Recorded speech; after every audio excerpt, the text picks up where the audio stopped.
Okay. We're back. Sorry about that, you guys. I promise it wasn't because of something I did. It wasn't me. Okay. What was the last thing that was said? Because we can go back.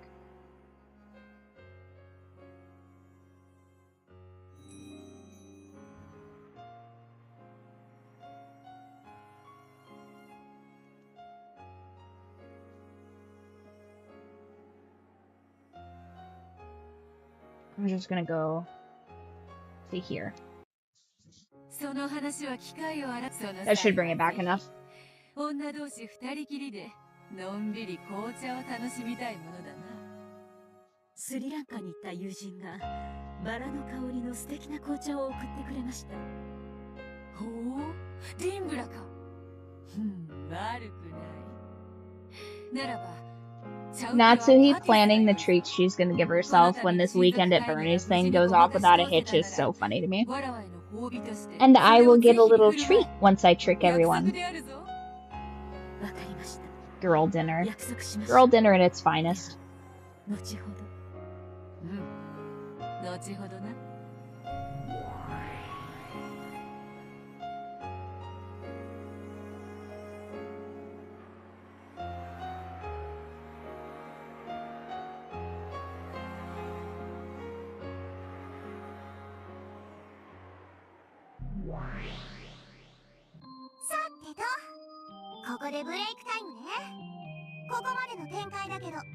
What? You don't tell me when it's break time, Lamb Delta. I tell them when it's break time.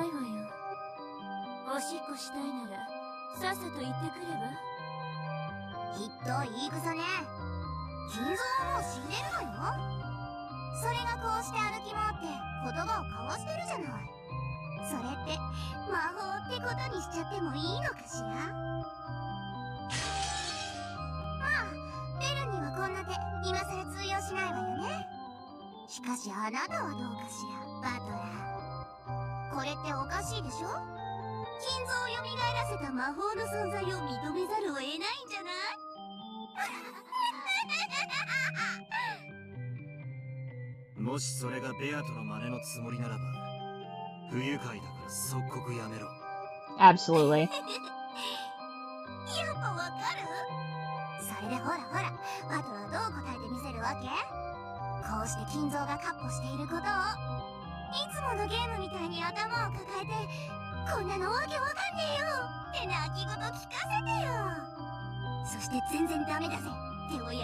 Yeah, Natsuhi's not allowed to be happy.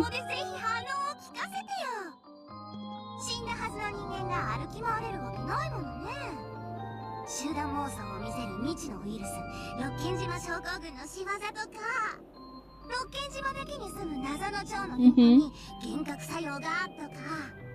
謎の秘密組織山犬が作った集団妄想を見せる未知の薬物ブルブルピコピオの仕業とか素敵なとんでもいっぱい聞かせてよ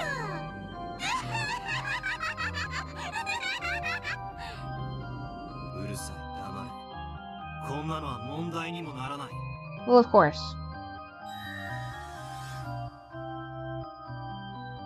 それを存在するかのように振る舞っているのはなんとかじい様の死を隠して親族会議をごまかしきろうとする。夏日おばさんの嘘。Yeah, obviously this is a farce.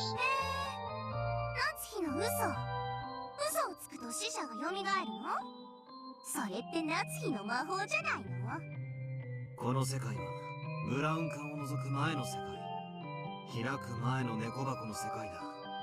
夏日おばさんがじい様と一緒に散歩してたり。誰にもそれが嘘であることを確認できない限り夏日おばさんがじい様とバラ庭園を散歩したことは夏日おばさんの事実として提示できるだからじい様が現れることができる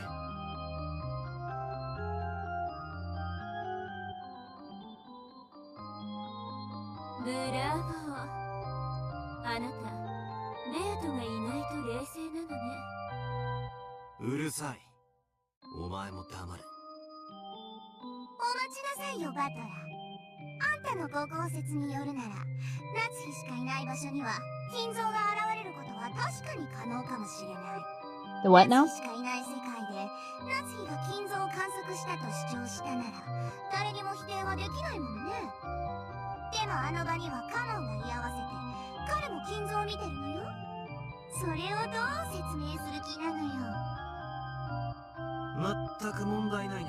Hmm? カノン君は後ろ宮家に雇われてる使用人だ。夏日おばさんにじい様の死を隠すために口裏を合わせるように命令されてるはずさ。だから夏日おばさんと同じ There a mutiny in my kingdom? のじい様を見ることができる。Guards put an air tag in Kaza's pocket. あいにくね、ラムだ。もうバトラはその程度の子供騙しには引っかからないのよ。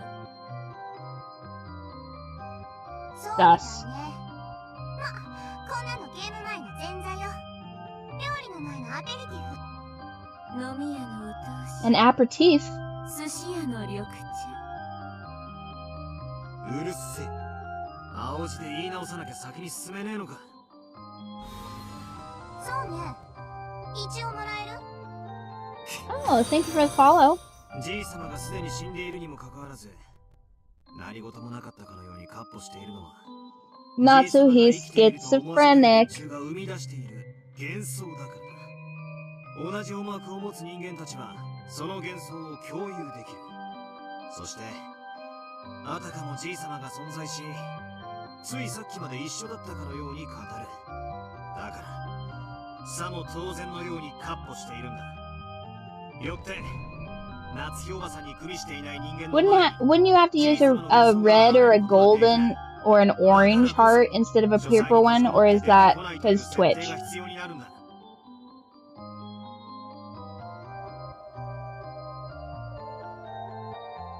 Oh, nice. I see. I've been trying to do chapters, you guys, but again, I'm bad at like back-end editing stuff, but I have been trying to make it like accessible and organized.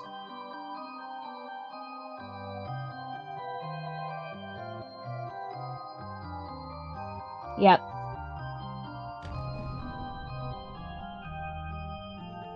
Yep. ご丁寧にも、お前のゲームの冒頭でじい様の死を隠すために夏日おばさんが南條先生たちを言いくるめるシーンまで見せてくれたじゃねえか。今さらこんな子供騙しには引っかからねえぜ。やるじゃない。未知の薬物プルプルピコピオとか期待してたのに。そんな妄言口にするわけもないでしょ。だってその存在を仮定することはファンタジーに屈したのと全く同じだもの。ウイルスだろうと薬物だろうと病気だろうと未知の要素である限り、ノックス第4条 Absinthe has been discovered, though. We looked that up, didn't we? 第4条って何の話だ。ノックス第4条、未知の薬物および難解な化学装置の使用を禁ず、殺人にこれを用いてはならないという規則よ。なんだそりゃ。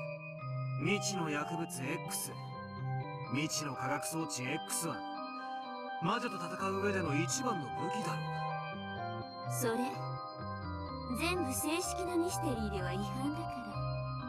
未知のウイルス、未知の薬物、未知の病気、未知の X を仮定なんて立派なファンタジーなわけ。ご愁傷様。それがあなたの推理だったなら、あなたゲームオーバーよ。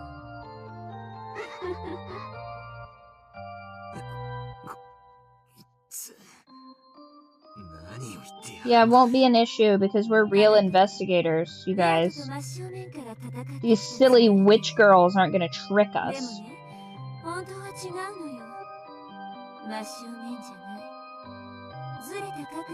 They thought that they could trick us. They were wrong.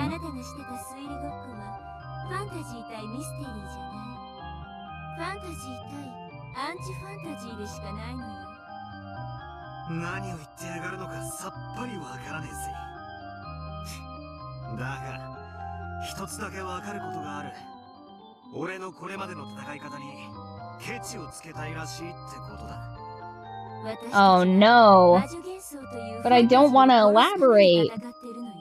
That's kind of like my biggest thing. この物語を正式なミステリーで解釈するということ。つまりミステリーの禁忌に触れるすべての要素は初めから無視して書かれということよ。無視だと？例えばこれまでのゲームで何度も密室殺人があったでしょ。Oh no.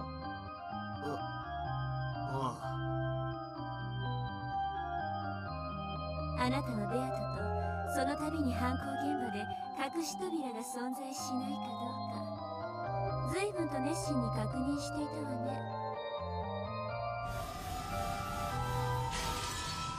まるでそれ自体が戦いであるかのように赤き真実を織り交ぜてガキンガキンと派手に。あれ、私に言わせると時間の無駄。だってノックス第3条で明記されてるんだもの。秘密の通路の存在は禁ず。ミステリーではね、秘密の通路はあっちゃいけないの。つまり正式なミステリーとして解釈しようとする場合、隠し扉があるのかどうかなんて論争初めからしたら負けなのよ。だってないんだから。 Yeah, but that's not in red. もうゲームオーバー。つまり犯行現場に隠し扉が存在しないことが証明されてないから推理できないなんて。甘ったれたあなたはミステリー失格。その時点でゲームオーバー。ミステリーで解釈する戦いをしてるつもりだったんでしょ。ならミステリーのお約束にちゃんと従わなきゃ。そういうことよ。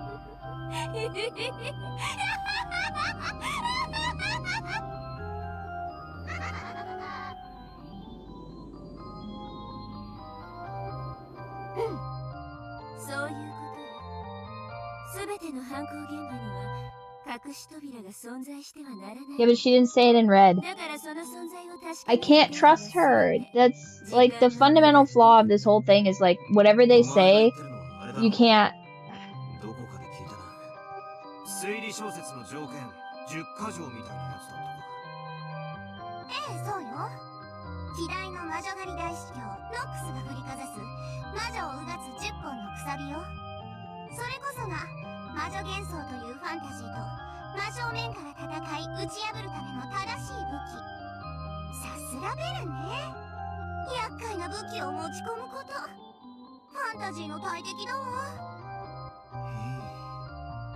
Because I feel like at a certain point this game is going to do some nonsense where it's like, well, we told you a rule, and then you like go ahead with the basis that that rule is a fact, and it's like, oh, but we didn't say it in red, and it's like... それと戦う私はミステリー。あなたはただファンタジーを否定してかわし続けるのがやっとのアンチファンタジー。 I mean, I guess maybe they couldn't say it in red, because if you said it in red, then it would like negate the whole purpose of witches. But like we know witches aren't real, so then it's like, well, you have to use your head, and it's like, yeah, but every time I try and use my head, you call me a moron, so it's like... お前たちとわけのわからねえ話をするためにここに戻ってきたんじゃねえ。さっさと話を続けろ。静かになさいよ。あんたの後ろの眠り姫が辛そうよ。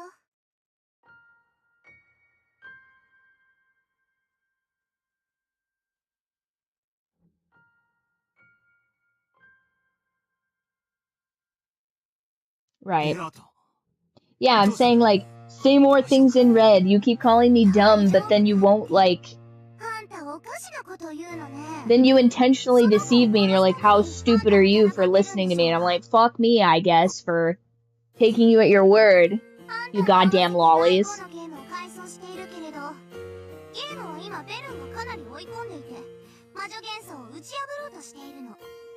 その存在が否定されかかってるんだもの。苦しむのは当然だわ。あなただって今金像が存在するわけがないと魔女幻想を打ち破ったの。あなたの攻撃がベアトに通った証拠。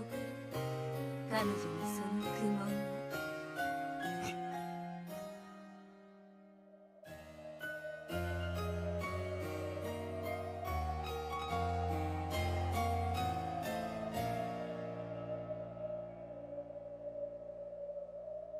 No. She deserves to suffer. Atone for your crimes, witch.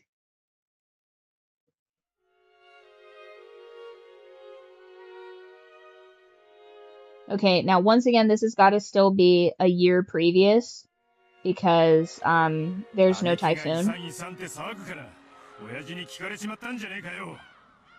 私のせいじゃないわよ。どうしようもないでしょ。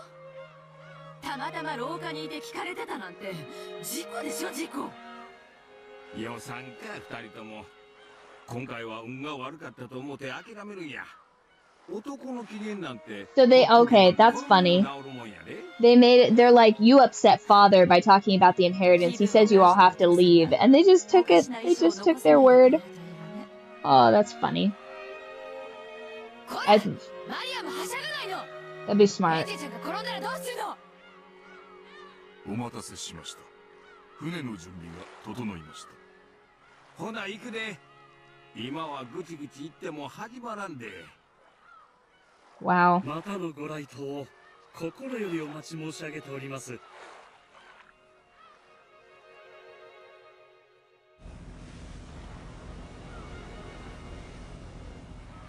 Let us see Tiny Ange. Show her to us. "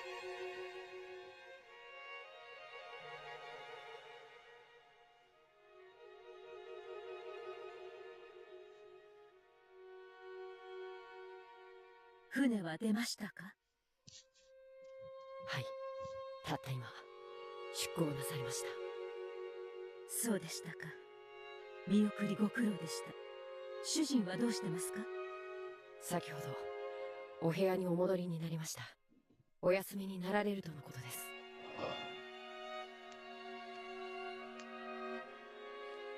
Of course, he's like screaming, crying, throwing up in his room. That's so funny.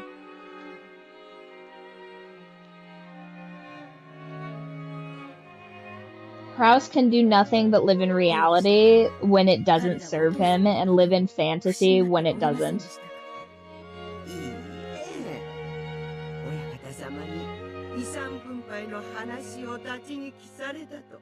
Haha, fools. Haha, fools. They think that he's alive, but he's dead. Stupid idiots. This is very Beatrice behavior right now. 大層取り乱しておいででした。しかし、熊沢もなかなかの演技力ですね。あの廊下での慌てっぷりは、本当にそこにお父様がいらっしゃったかのようでしたよ。熊沢さんはそういうのが大変お上手ですから。あら、やだやだ、褒めすぎですよ。熊沢の病欠の電話は簡単に信じないよう、よく現地に行っておかなくてはなりませんね。それは手厳しゅうございますよ、奥様。本当にご苦労でした。お前たちと源氏とシャノンには約束通り過去1ヶ月分の休暇の買い上げと新たに5日の有給を与えます。Okay, there we go. The bribery money.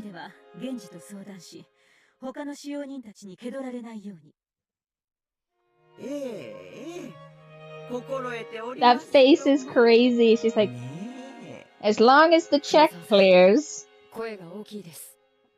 お、いけないいけない。そうですね。この話はこれまでとします。各自通常のお勤めに戻るように。そうそう、ゴーダに特別にお茶の用意をさせました。いただくように。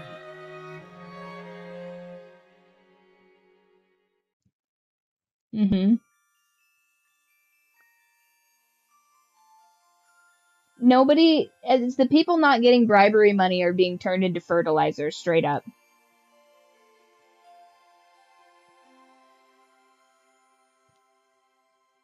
これがパティスですか。私はてっきり焼き菓子のようなものだとばかり。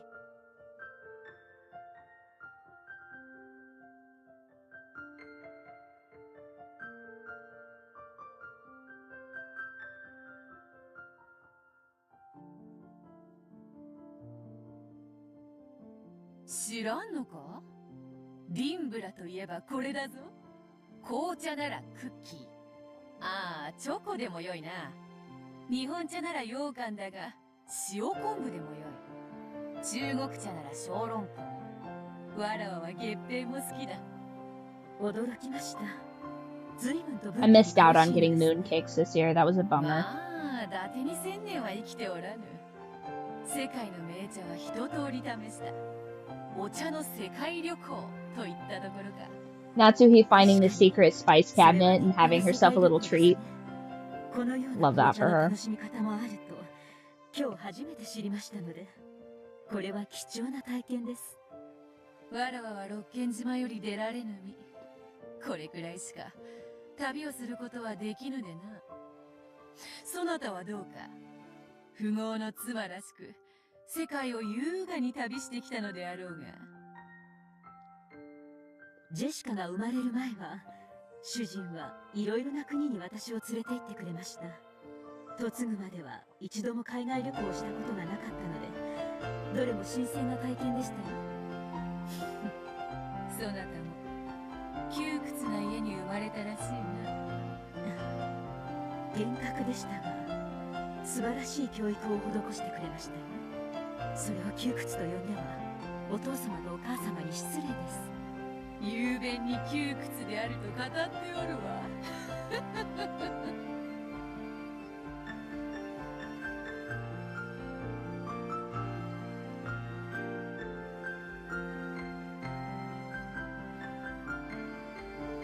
主人はお父様と違ってアジアの国が好きで、香港、台湾、韓国にタイ、マレーシアも行きましたっけ？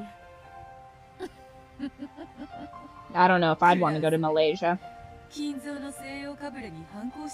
Maybe 1980s Malaysia wouldn't have been too bad, but present day Malaysia, no thank you. 外国といえば西洋しか想像せん。西があれば東もあろうに。私も西洋の知識はそこそこにありましたが、東洋の知識はあまりなかったもので。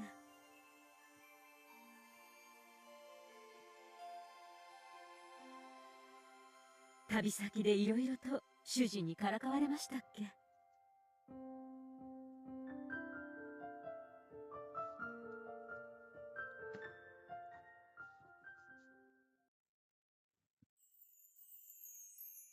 ？Ooh, flashback. これは貧乏という。ここでは庶民的な嗜好品だ。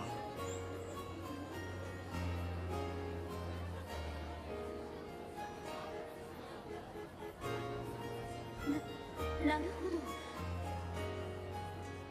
これをかじればよいのですか？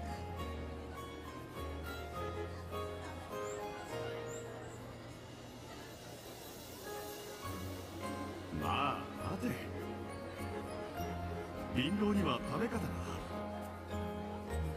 る。確かにかじるのは楽しい。かじる。もぐもぐと噛む。しかし食べてはならない。かじって噛むのに食べてはならないのですか？うん。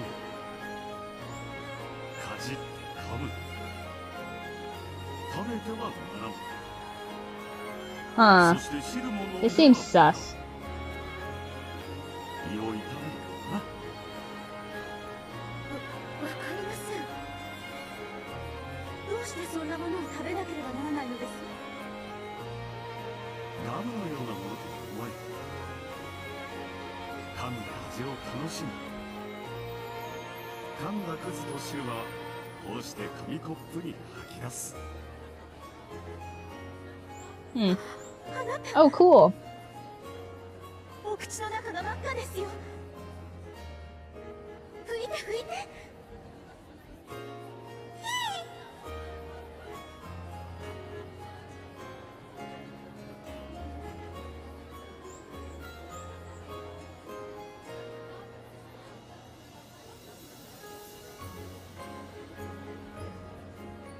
嫌です嫌です。結構です結構です。こういうのは異文化体験だぞ。ここでしかできない体験をしなければ旅行の意味がない。 Hard pass. I don't need any of this cultural enrichment. Gross. こいつは親父殿も好きでね。昔は飛び寄せたのか屋敷のテラスでももぐもぐやっていたものだ。夏日が来てからはやめたようだね。ほら、君が私よりも尊敬する親父殿も愛用していたんだぞ。ほらほら、遠慮なく試したまえ。いやいや、やめてやめて、あなた。 Here, eat this poison for a little bit. I was like, no thanks.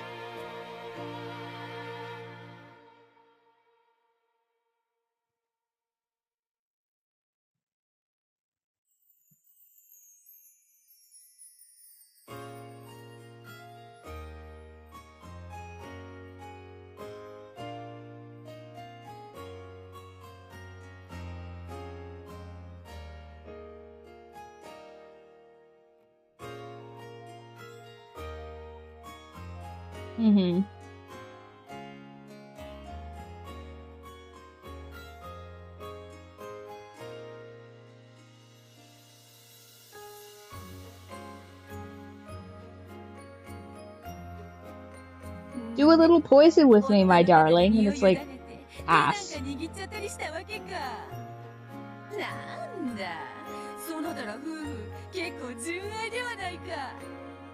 don't know about all that.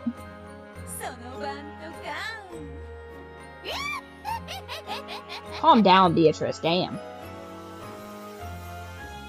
Trying his best and it's feeding your wife a little bit of poison as a treat.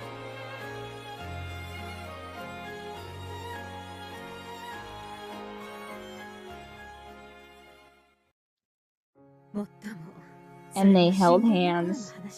How indecent.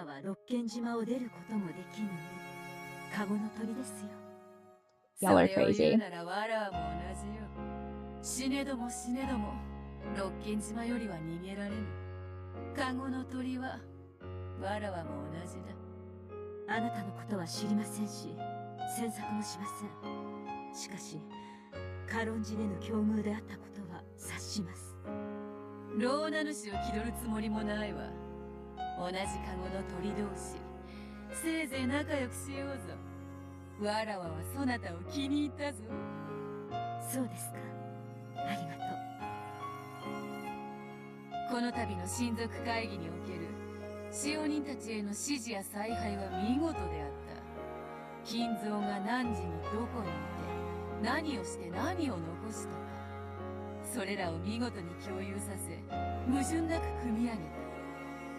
Wow, she is really patting herself on the back pretty hard right now.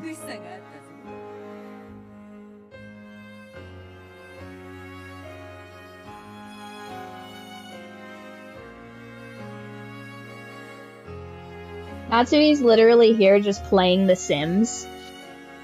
Like, and you'll make a bento box for him, and then you'll just leave it in his office, and then she's just, like, eating his bento.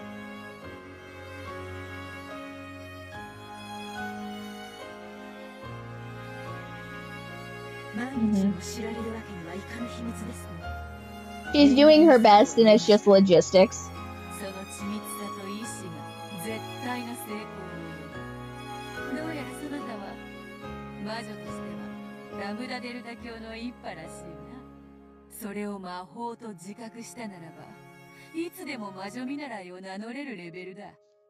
それを魔法と呼ぶなら、熊沢あたりは差し詰め、仮病の魔女ですね。忙しい日に限って The Witch of Feigned Illnesses. 連絡があります。毎年親族会議の日にはいつもです。ああ、熊沢は違う違う。もっともっと高位の魔女であるぞ。正体知ったら驚くぞ。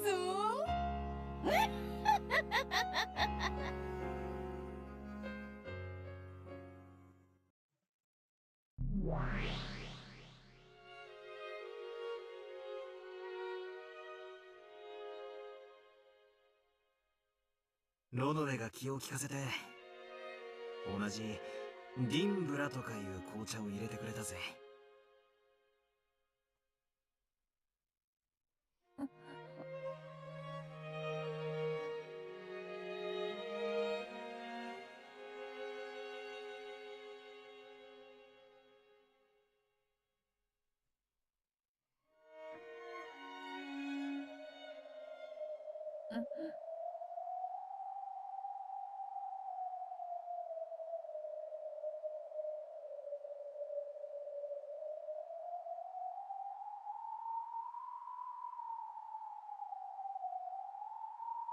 People that are unconscious don't want tea.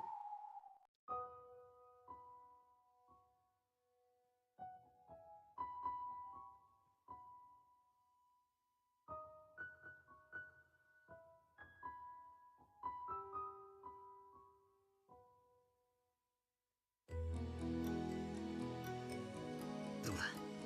バラの匂いが素敵な紅茶だよね。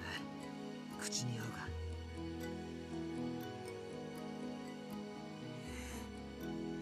どうしちまったんだ。Oh my god. これもまた作戦なんだろ。One sec, let me look at 落ち these 込んでるふりを memes. して後でバーッと驚かそうって作戦なんだろ。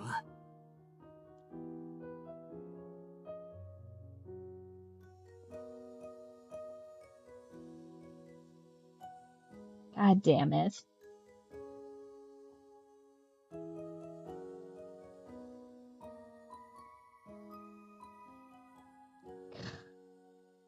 Oh my god.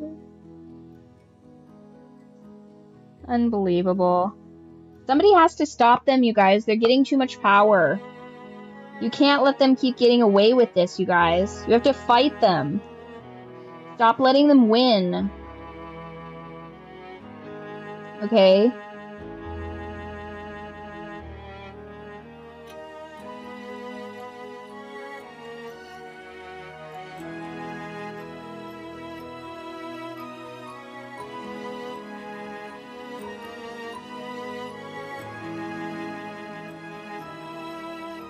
Oh my god! Oh my god. These memes are too good, you guys. They have to be stopped.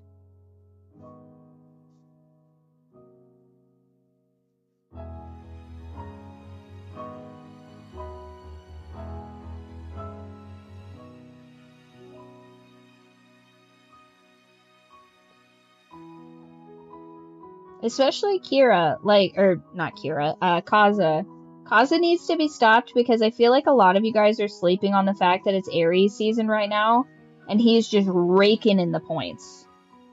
Like, you guys, honestly, I feel like you guys aren't understanding the gravity of this, so I'm just gonna post a leaderboard right now, just so that you guys can see how quickly the ranks are. I mean, look at that.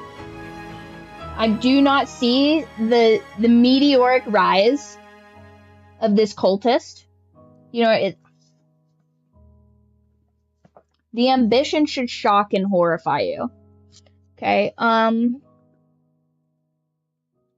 unbelievable. This is also, you know what, this one's cute. One second, you guys, I have to just rip everything off of my screen for half a second.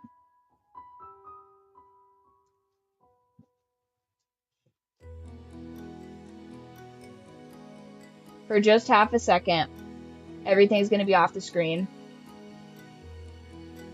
And I am going to Domain expansion. Screenshot this. God, if only there was a fucking key binding for that, right? Wouldn't that be great?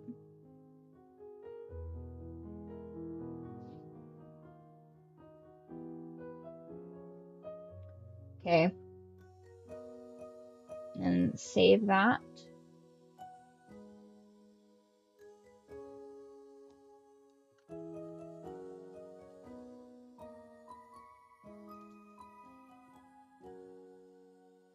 Okay, I'm gonna save that. And now we can put everything back to where it goes.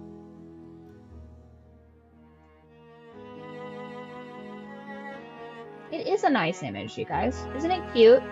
Don't any of you guys want this as a screensaver? I mean, here's your opportunity. I mean, other than the fact that I have me and the chat on there. So if anybody wanted this as if anybody wanted any of this stuff as screensavers, like, I'll save it for you if you want. It's but a trifle.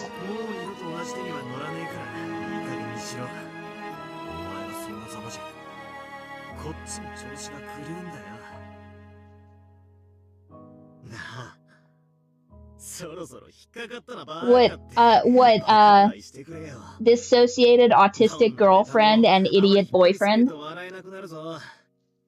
Oh, right.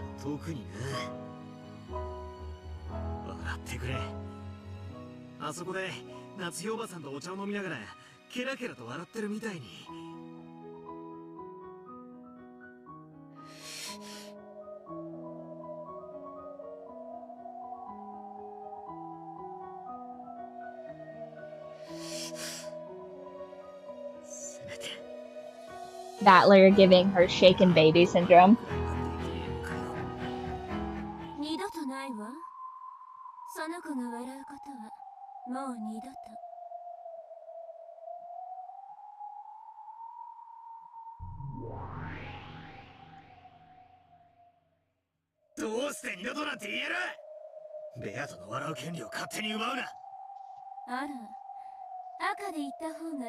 You better not.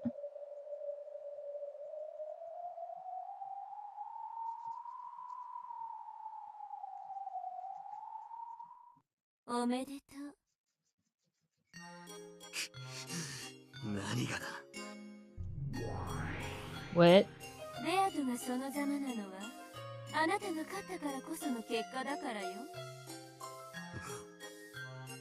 You gotta sell. You gotta sell, Battler, if you want your autistic girlfriend back.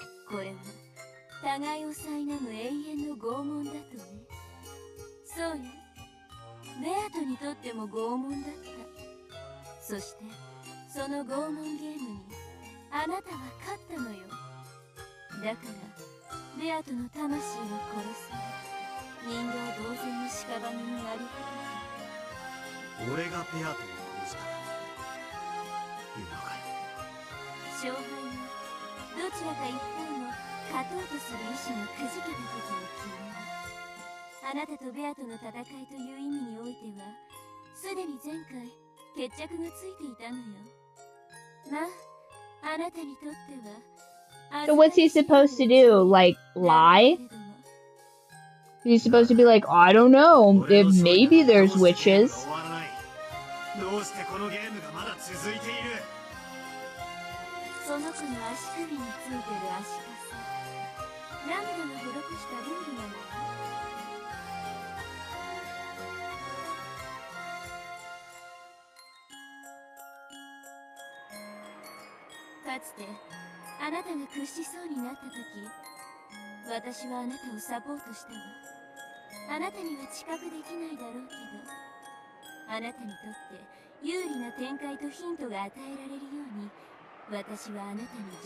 Sure.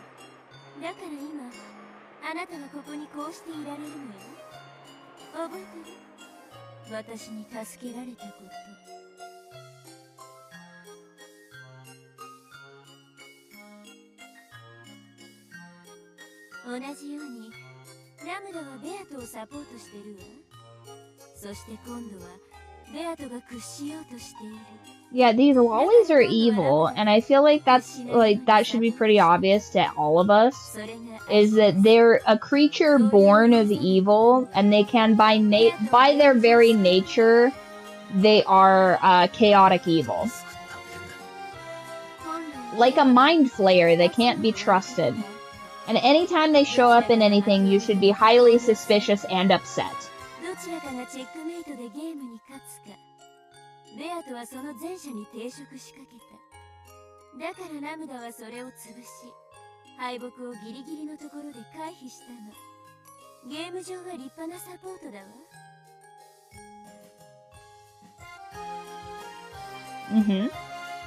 This is akin to when you meet the Emperor in Baldur's Gate 3, which Kaza won't understand. And you're just like, oh my gosh, that should have been the reaction to every single person the moment lollies showed up in this, because it's only an indication of things going horribly wrong.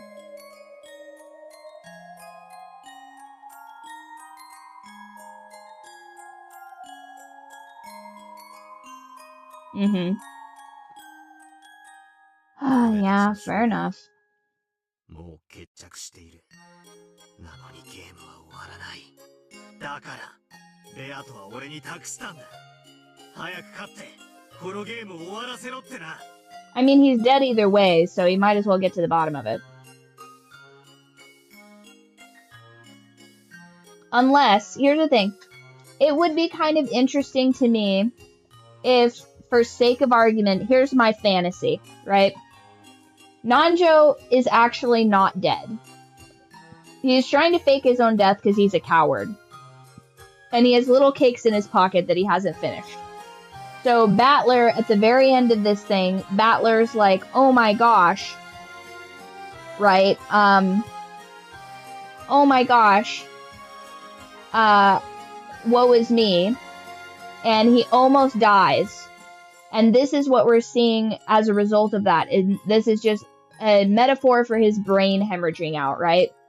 And then Nanjo crawls over to him and he's like, no, the boy must live. Like, if nothing else, at least one of them can survive, right? Because he doesn't know about Eva or any of that business, right? And so he performs emergency surgery on Battler's liquefied brain, right? He's doing his very best efforts. And we come to a secret, right? A secret hospital room with Nanjo's son in it. And Battler looks like a red-headed Kinzo, right? He looks like a red-headed Kinzo with a beard fully, because he's been in a vegetative state for all this time. And he comes to just this chaos. And that's how he solves the mystery, right? He comes to and he's like, I know who done it. And they're like, oh my god. You know what I mean? Like, how crazy would that be? Wouldn't that be cool? Anyway. A brief diversion.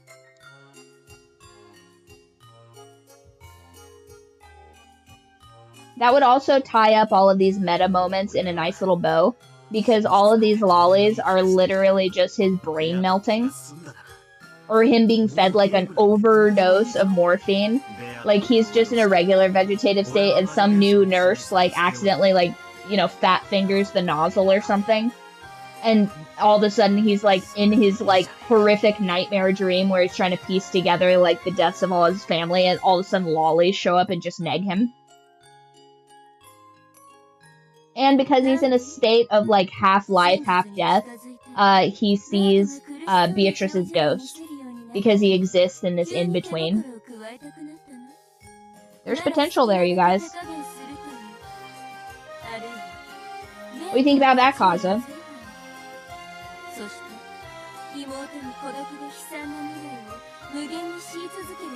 And he comes to thinking he'll see his sister, but he's like just a little bit too late. She's dead too. And he's just like, ah, fate worse than death. He truly is alone in this world, in every sense of the word.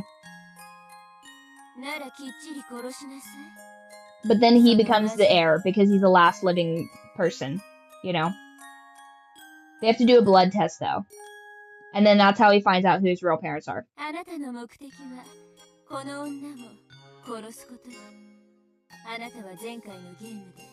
ベアトに壊れて口にしたわ。お前を殺すってね。ああ、そうかもな。だがそれはお前にとやかく言われることじゃねえな。知ってる？爪を剥ぐときはね、一気に剥いでくれた方がマシなのよ。 That's true. あなたみたいに優しくおっかなびっくりとぐりぐりもたもたと離れる方がよっぽど。 Yeah, once the nerve endings are severed, it doesn't hurt. よっぽど拷問だと思うけど。慈悲があるの。 That's why if you have like nerve pain in your teeth or whatever, once they're removed, that goes away because the nerve's gone. 余計なお世話だ。俺がこいつにどう引導を渡すかは俺が決めることだ。 I wouldn't know about like the nerve pain specifically, but I've performed extractions before, so you can imagine the relief of not having to deal with throbbing pain in your head. その意志に変わりがないならいいよ。私はあなたにかけてるのだから。いいよ。決して忘れないことは。このゲームに決着をつけない限り、あなたが解放されることは。 And that's just him laying in a hospital bed. His brain hasn't finished reknitting itself together. Well, I guess it wouldn't be his brain, it'd be his chest, right? Because he gets shot in the chest in one of the episodes. 二人とも生き人形にしてこの世界を永遠に安定させることよ。そんなの嫌でしょ。私も困るわ。お前の都合など知ったことか。だが俺はゲームを捨てない。ベアトとの戦いの責任を放棄しない。目的が同じで嬉しいわ。そしてそれは躊躇なくその子を殺すということよね。 Hello, my sweet curly-tailed princess. Come here. Come here and say hello. そうだ。 Oh.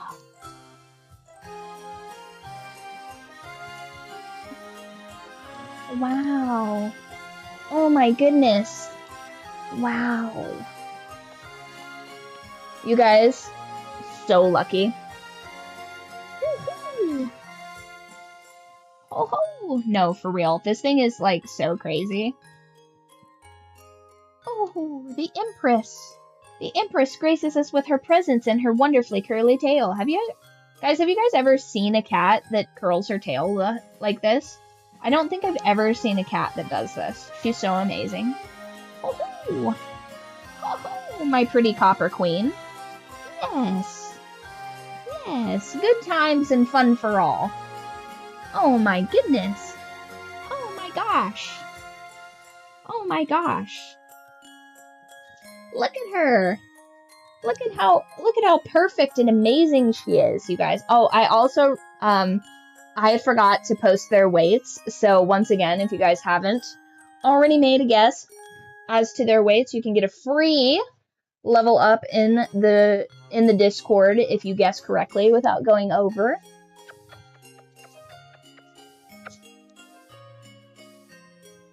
She's being so much more snuggly now that she has some competition outside. Which, she doesn't ever truly have any competition. She's the specialist, most wonderful kitty cat in all the land. Yeah, you're so unique and smart and special.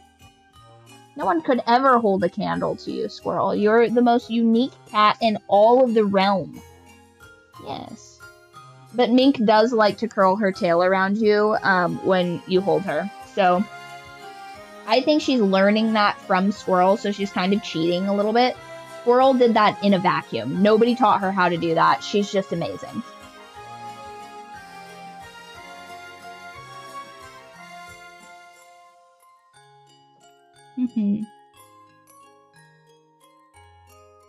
Listen, her himbo brothers know, okay?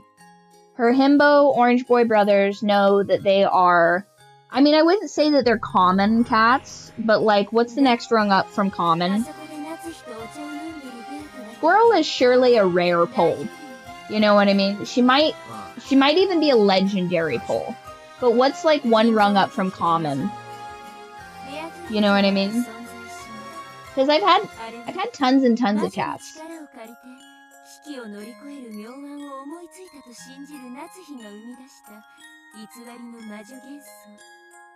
二人が並んでお茶を飲んでるように見えるのは、ゲームマスターであり物語の語り手であるラムダデルタがそう解釈しているからなだけよ。夏日に対し一片の愛も持たずに凝視できたなら、そんな幻想が見えたりはしない。だから私の目には夏日が一人ぼっちで黙々と紅茶を飲んでるようにしか見えないの。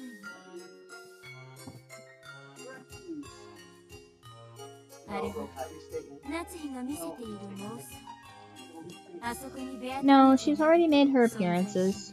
She's already said hello to everybody. Check on your fat toad. Check on your little guy. He's feeling well enough to eat up all of Brother's kibble. Unbelievable. Unbelievable.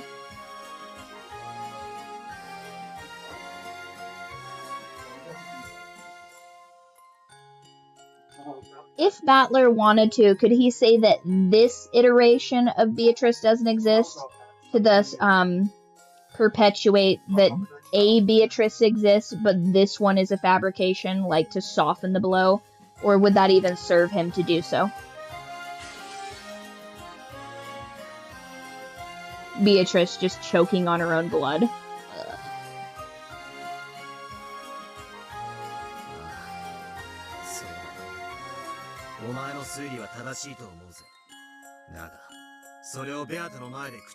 Don't say that in front of my imaginary girlfriend. ここはベアトの世界なんだから。あと、こいつを擁護するわけじゃねえが、夏日おばさんが本当に未知の人物 X、ベアトリーチと名乗る人物とこうしてお茶を飲んでる可能性だってあるんだぜ。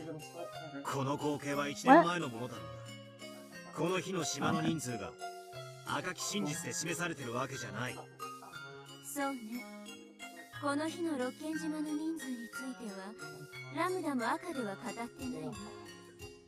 なら夏日おばさんが本当にベアトリーチと名乗る女とお茶を飲んだと主張することもできるんだぜ。俺にお前の説を否定できないように、お前だって俺の説を否定できないんだ。だからそこにいるベアトが幻想だと断じることもできないぜ。ああ、猫箱リーム。I hate this. ベアトには通用したかもしれないけど、私には通じないのよ。Excuse me, how dare you deny Snarf free roaming entry and exit? 一人ぼっちで紅茶を飲んでるんだもの。She hates it. She hates to be denied. She's hello, excuse me. Excuse me. Oh, poor squirrel. Yep. Of course. Rude. How rude. Oh, the Witch of Miracles being a fucking huge bitch right now. No, I didn't miss it. I promise I didn't.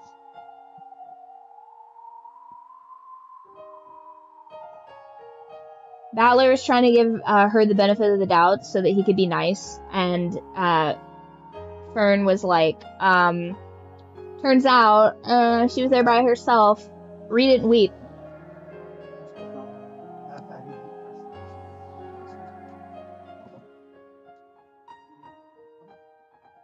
Remember, I have a little instant replay right there.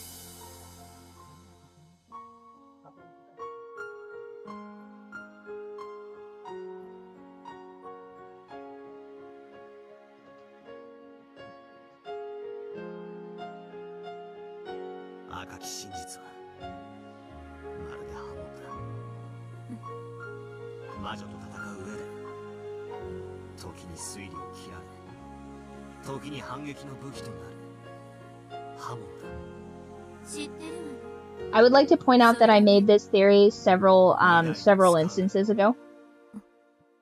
刃物は使うべき時に使えば道具だが、悪意を持って使えば凶器でしかない。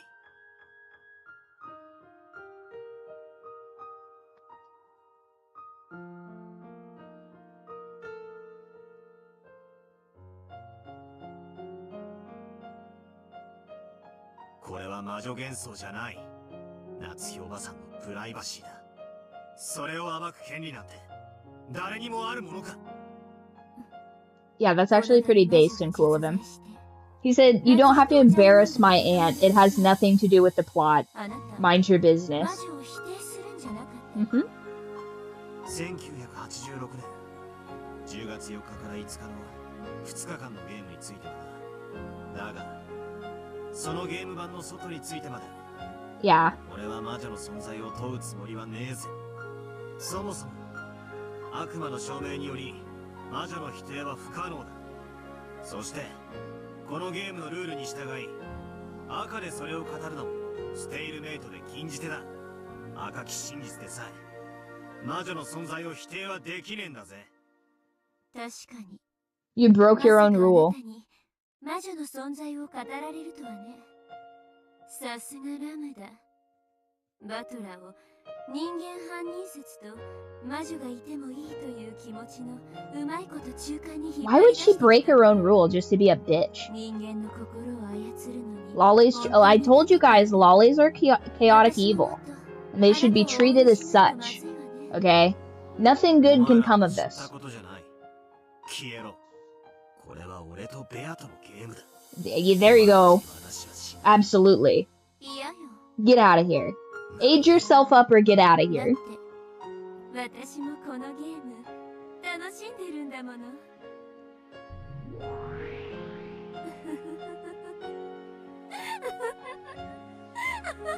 Matter of fact, I would much rather they be inanimate objects like a big like reaper scythe and a sword yelling at me than lollies. Like truly. I would much rather this be like a soul eater, like fourth wall universe than to have lollies at all. ワルギリアはお前の友人と言ってたが、お前友人は選ぶべきだったな。いや、むしろ昭和の Beatrice, what is your hair care routine, girl? That shit looks silky as fuck.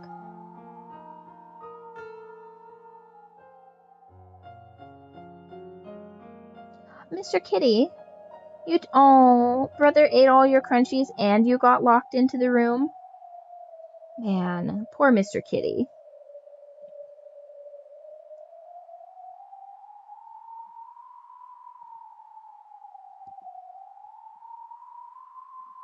Oh.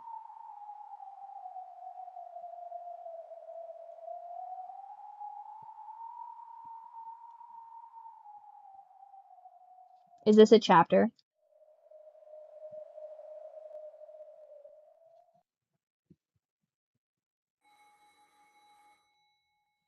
Okay.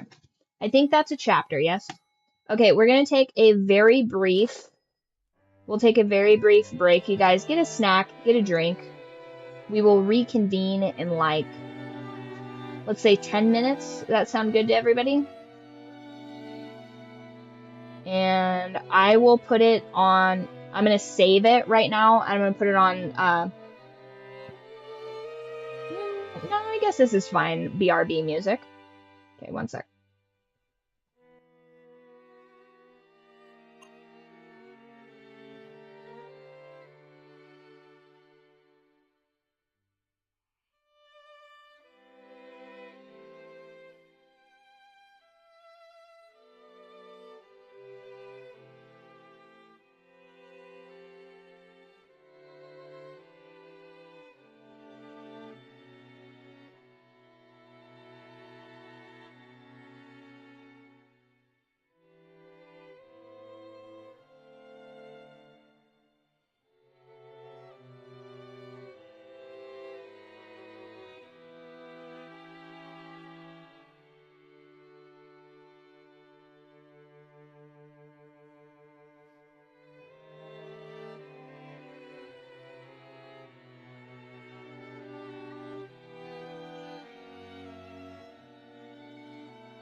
Alright, welcome back, welcome back.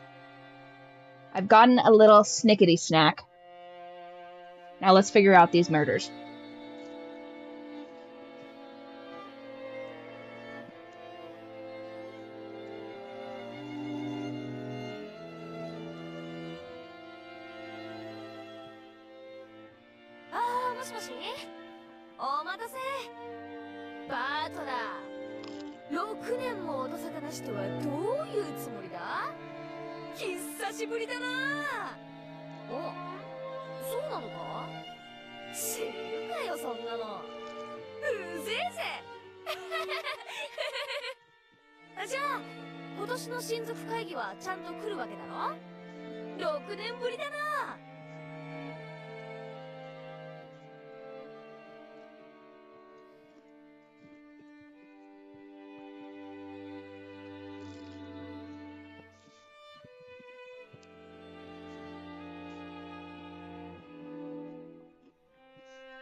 Uh-oh.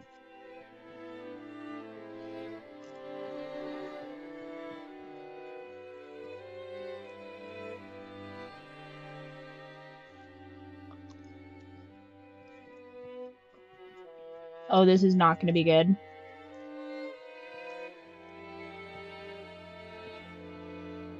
And it's been a whole year, too.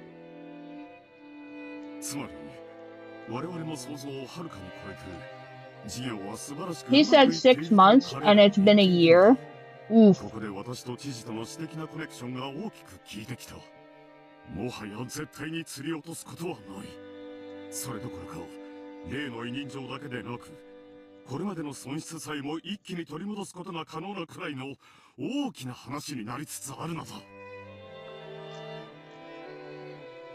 Yeah, twice as long for twice as much.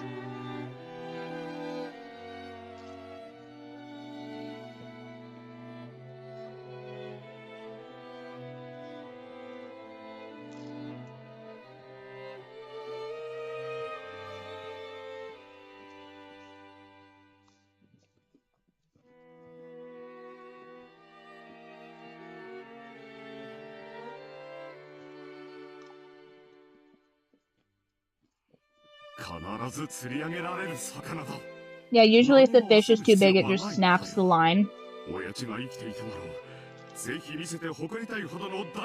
Mm-hmm.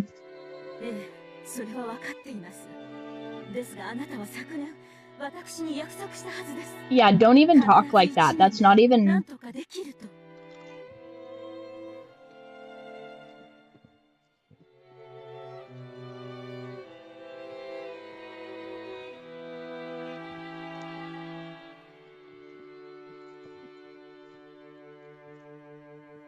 He's been way too flagrant with the truth there.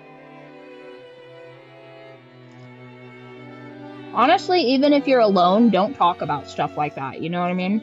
Because you're getting too comfortable.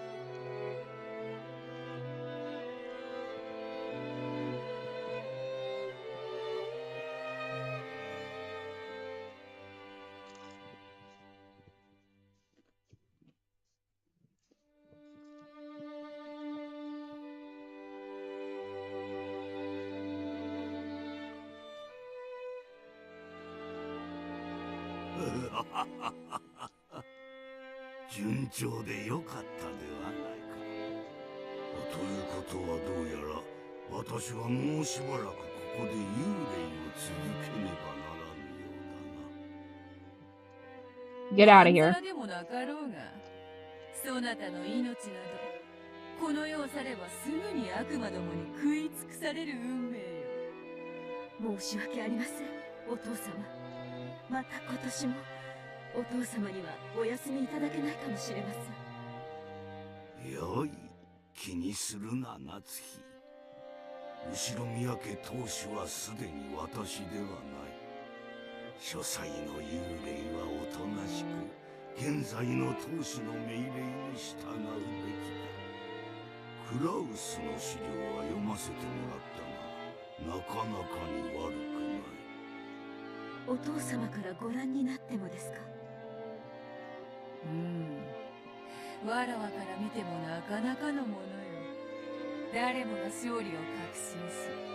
相当の魔力が集中している。その結果、さらに勝利が熱くなり、ますますに人と魔力を集め黄金を生み出そうとしている。錬金術の王道を見事に体現しているぞ。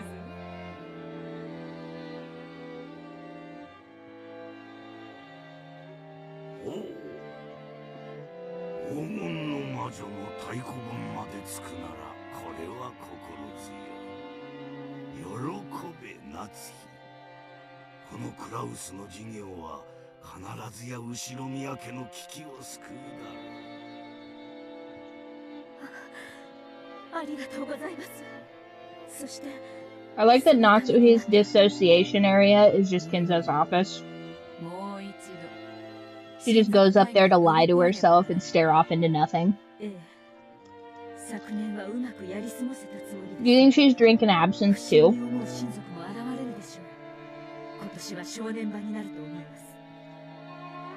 去年の親族会議の時、ひょっとしたらもう一度同じことになるかもしれぬと予見したそなたは正しかったな。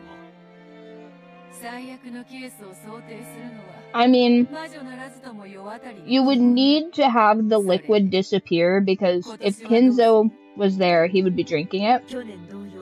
And you would need to like acquire more if he was indeed alive this whole time because he's like a serious drinker.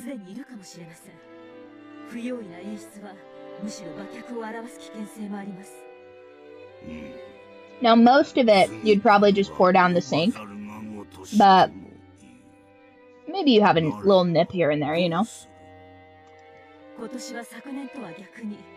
最後まで書斎をお出にならないという筋書きで行こうと思います。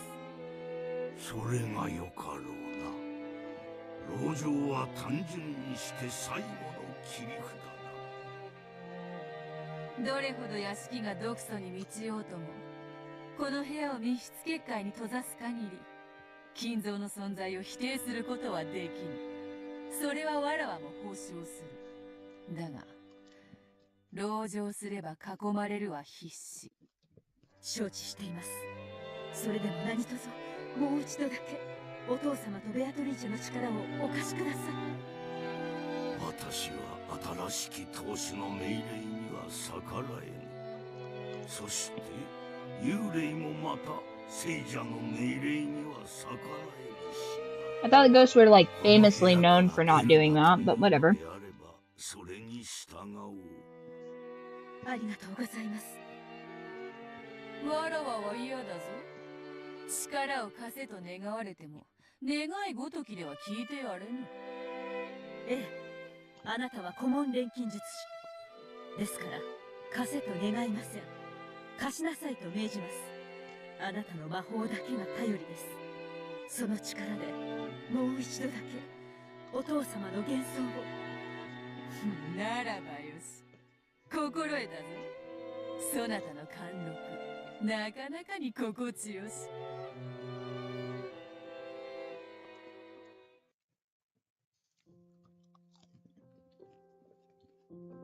なるほどな。そして、今年の親族会議を迎えるわけだ。じい様は不機嫌だからと書斎に閉じこもり、誰の前にも姿を現さない。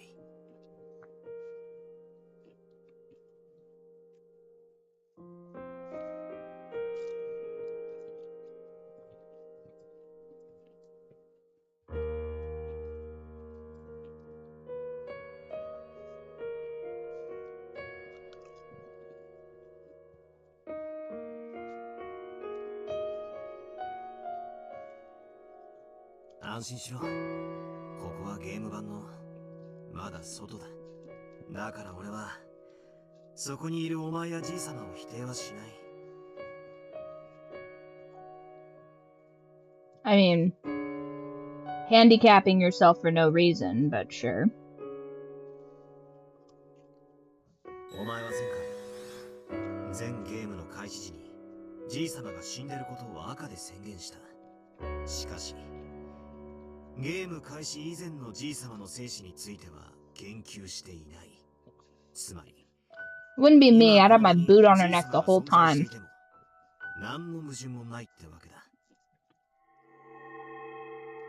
He loves a ghost. And it's just the, like, it's literally just like the nurse tending to his, like, smashed skull. この場にいるベアトリーチェの存在だって否定することはできない。ゲーム版の外、すなわち1986年10月4日以前の島の人数については赤で宣言されていないんだ。だからここにベアトリーチェが存在しても何もおかしい。 It just goes to show if you're pretty, you can get away with anything. You can literally, like, emote over the corpses of a man's family, and if you're just hot enough, he'll be like, she was doing her best, you guys.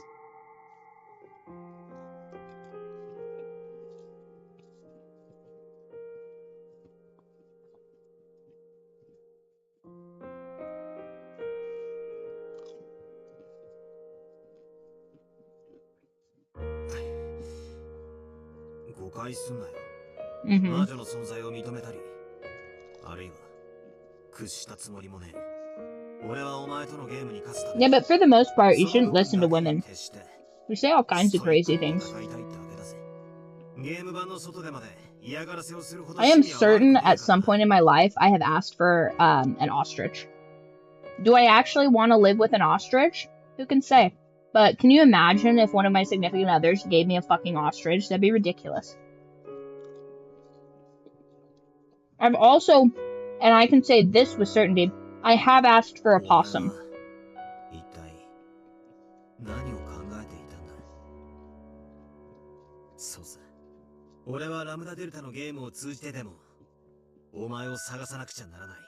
Also, welcome back.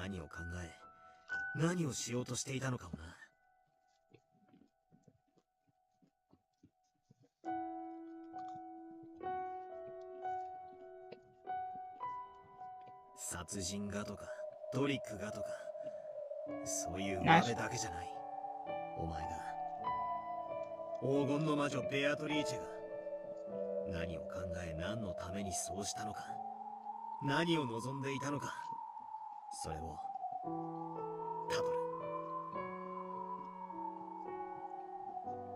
I wonder if Beatrice is just the embodiment of morphine while he's laying in a hospital bed. That'd be crazy.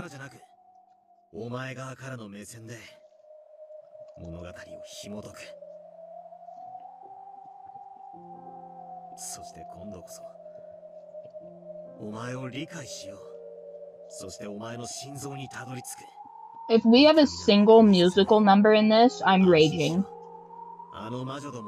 This better not go Broadway at any point. I'll be so mad.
源氏様、シャノンがシフトに入る必要はないのでは。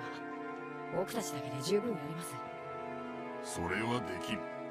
奥様から我ら3人は必ずシフトに入るようにとの言命はい、やり遂げる覚悟です。どじらないでよ。どじりません。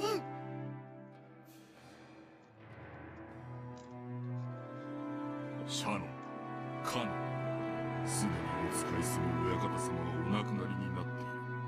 しかし本当の意味でお亡くなりになるまで我らの奉仕は続く。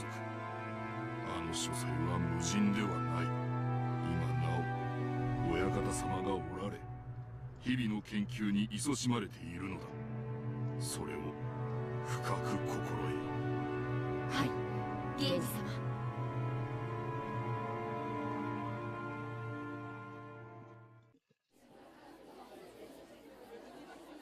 I love those お lights. 父様がすでに亡くなっている。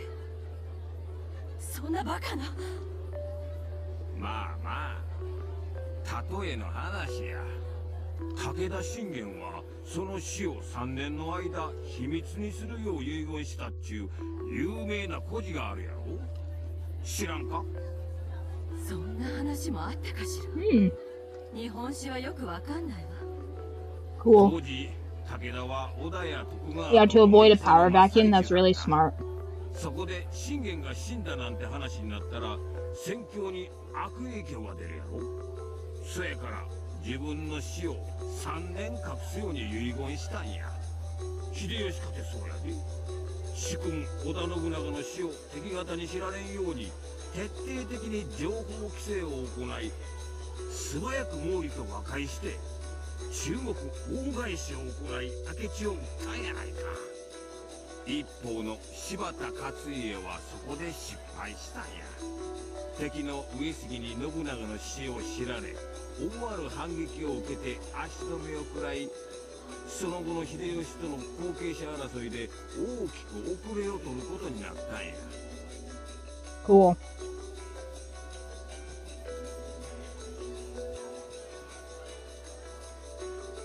早い話が、わしは去年の親族会議から Took him a while to puzzle through that, though. あれは私やルドルフの遺産の話をしてたのを廊下のお父様に聞かれてしまって、それで。そこや。夏さんや使用人たちはそこそこにお父さんがいた、不機嫌そうだったと口を揃えたら、 Total fabrication. They made it up. Hello. 兄さんが遺産の独り占めを狙ってるということ？もちろん死んだことを隠すなんてかなり危険なこと。果たして遺産を独り占めするためだけにそれだけのことをクラウスさんがやってのけるのか、わしも確信は持てん。だが可能性はある。確かに兄さんは昔から強欲よ。兄弟全員でと受け取ったものを着服するなんてよくあることだと。クラウスさんはわしら兄弟の中では一番裕福なはず。 You appear strong when you are weak and weak when you are strong. There's a decent strategy in a succession. わしにはちょっと信じられんのだがな。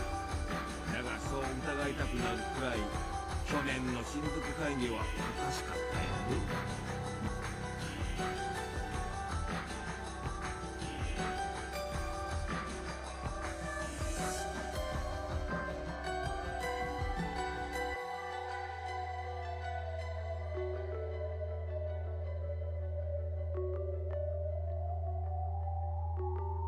確かに疑ってみる価値はあるわね。でも本当に兄さんがお父様の死を隠すなんて大それたことをするかしら。傲慢なくせにおかしなところで小心な人よ。そんな一世一代の大博打を本当にするかしら。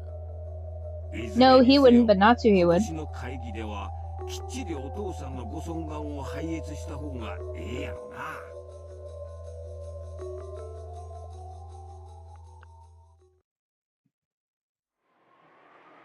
非常に良くない噂さ。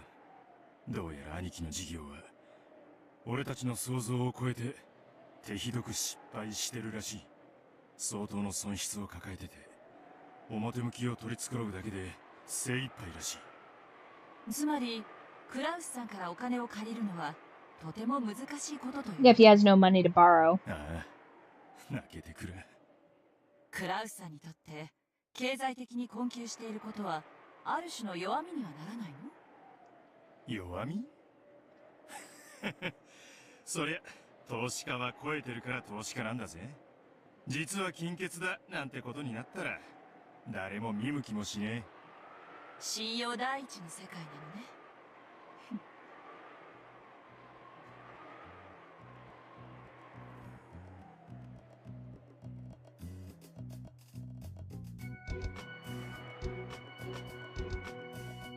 クラウスさんの信用はクラウスさんのこれからのお仕事に必要だろうけれど、私たちのこれからには必要ないわ。兄貴をゆするってのか。 Absolutely. 私だったら嫌よ。血のつながった兄弟を貶めるなんて。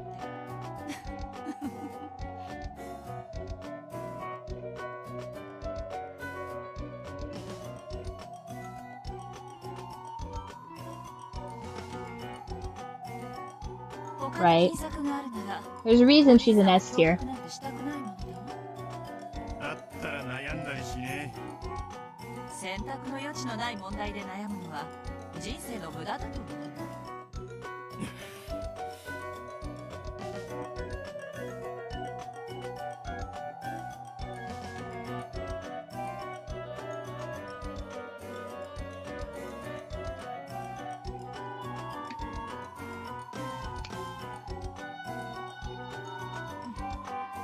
つくづく信用で仕事をしたくないものだな。信用ほど積み上げるのに苦労して失う時が一瞬なんて割の合わないかもしれない。 That's why you shouldn't do business just based off of that. 客の信用より一枚の診察だ。クラウスさんが大きな損失を出している時でも私たちの急場をしのぐためのお金くらいは十分用意できるはず。もちろんクラウスさんのこれまでの信用を換金してお金を作ってもらうことになるけれど。 Yeah, you don't want those investors to try and call in that debt. 十分な備えが必要よ。私たちには時間も失敗も許されてない。そうだったね。私の京都の友人たちにそういうのを洗うのが上手な人たちがいるわ。あまり世話になりたくない連中なんだけど、一度会ってもらっても。領収書は切れないけど、きっと投資に似合うだけのものを調べ上げてくれる。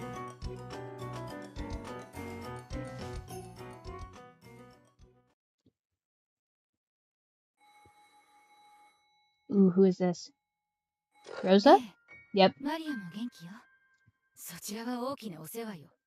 ありがとう。え？さあ、スケジュールを見てみないとわからないけど。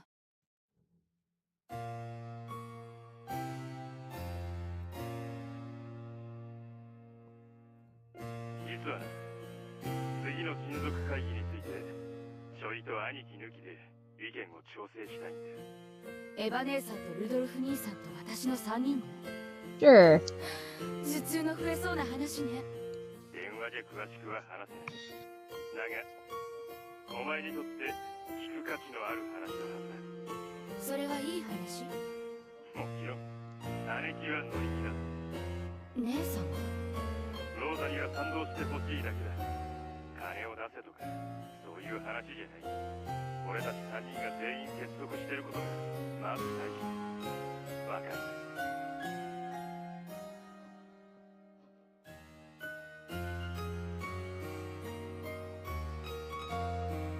Triangulation works best with 4 siblings. 私も得をする話よね。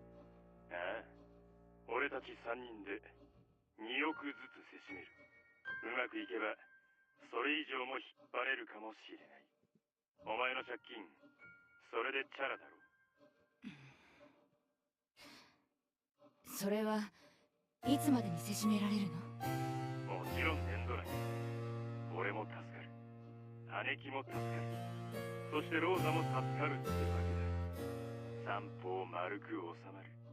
姉さんが話に乗るくらいには勝算があるよね。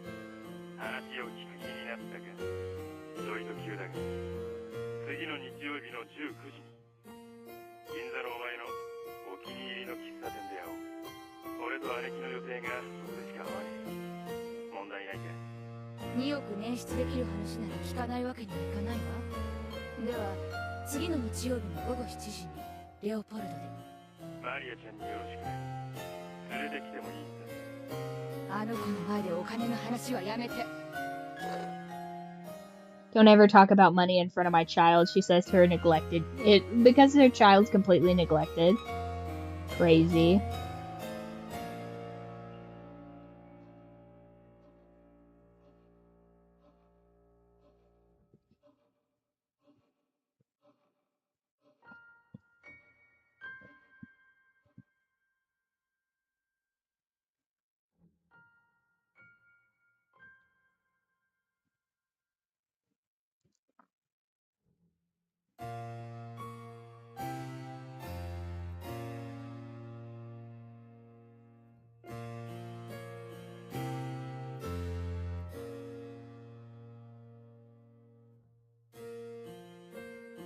Oh my gosh. Never miss an opportunity if you're gonna abuse your child, right?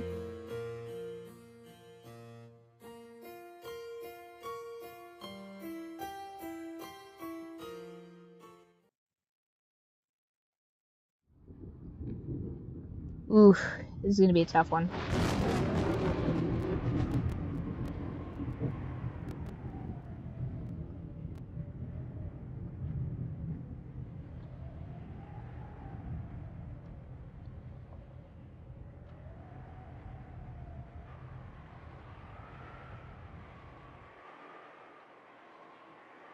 Yeah, that's a big problem. 台風が彼らを永遠に遠ざけてくれればいいのに。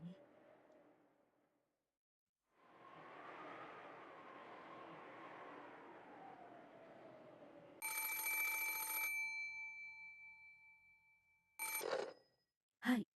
お休みのところ申し訳ございません。源氏でございます。何事ですか？奥様に外線からお電話でございます。ですが、名前をお名乗りになられません。Okay. はい。先方は話せばわかるとは申しておりますが、いかがしますか？いたずらかもしれません。どんな相手です？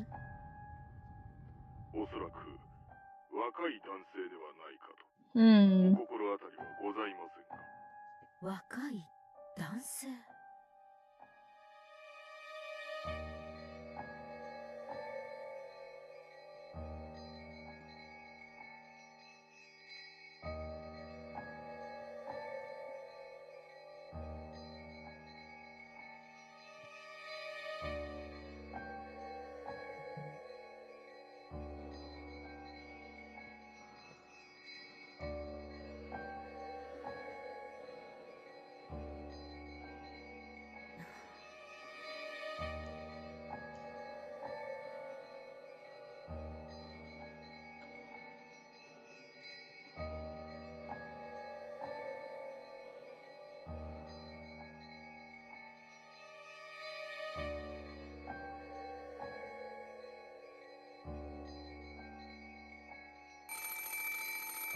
もしもし。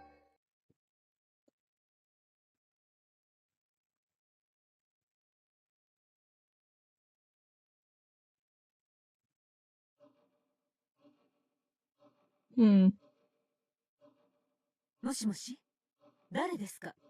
名を名乗りなさい。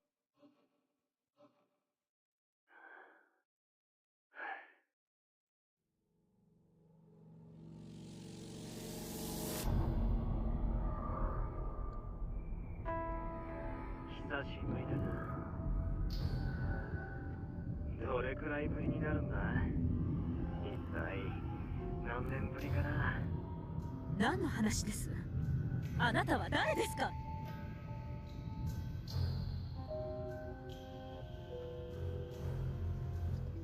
？What?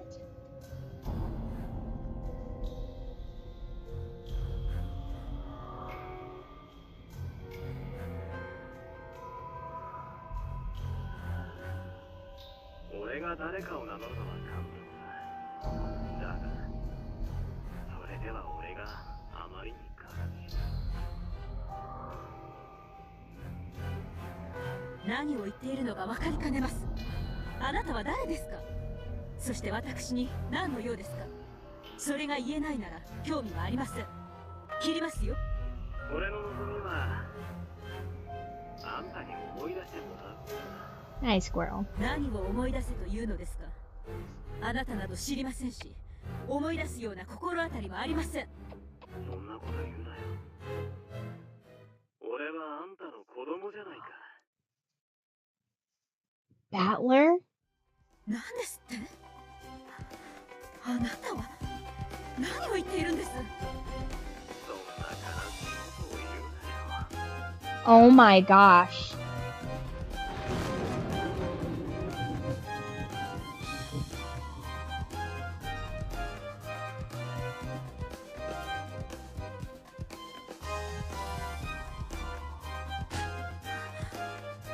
あなたに母と呼ばれる思いはありません。何のつもりか知りませんが、もう切りますよ。俺は復讐のために帰ってきたんだ。あんた19年前の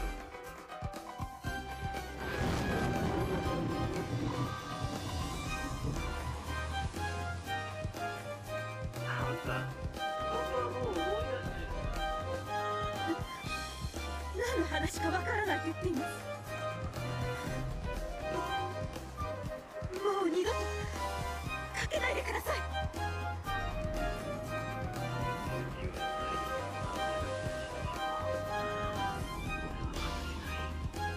だからあんたを呪うためにあえてそれでもいやだからこそ俺はあんたの母さんと呼ぶよ。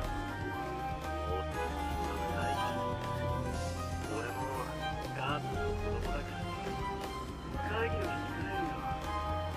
19年ぶりにあんたに復讐するために。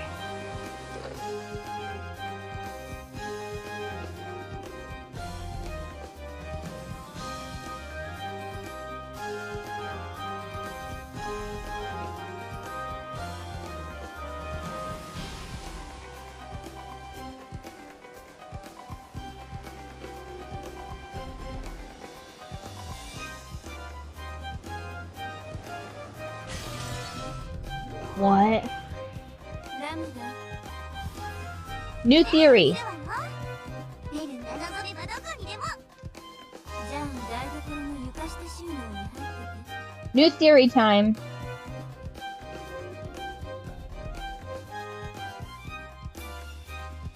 Okay.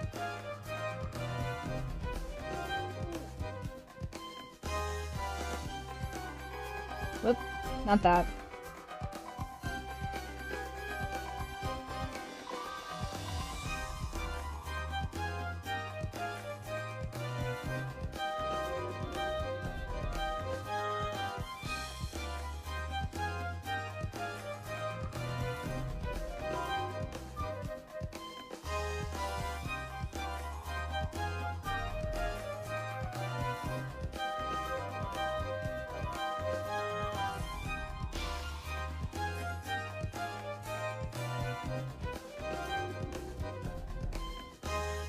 I'm having a hard time connecting them.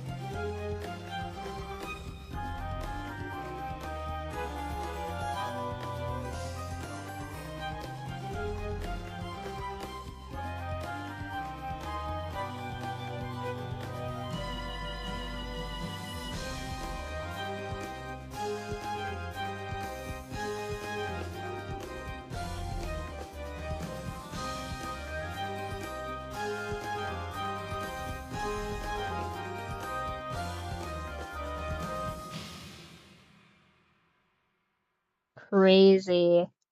So potentially that would make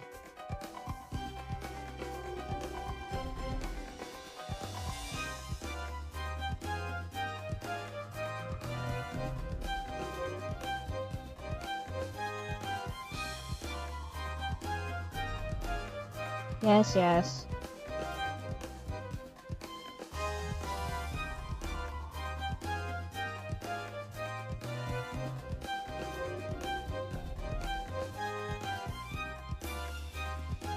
I'm gonna make this a dotted line. And make it blue. For like, it's a boy.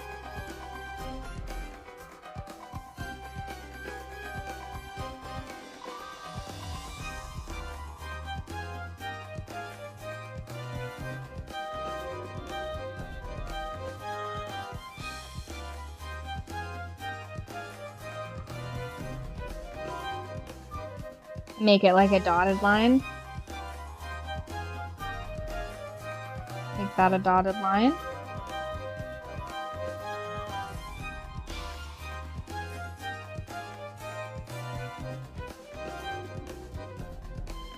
I'll make that one pink because that's a girl. And that one pink because that's a girl.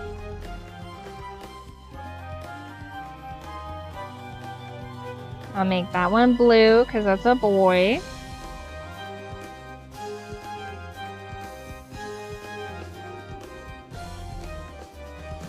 So either Battler is Natsuhi's kid and this is like some wild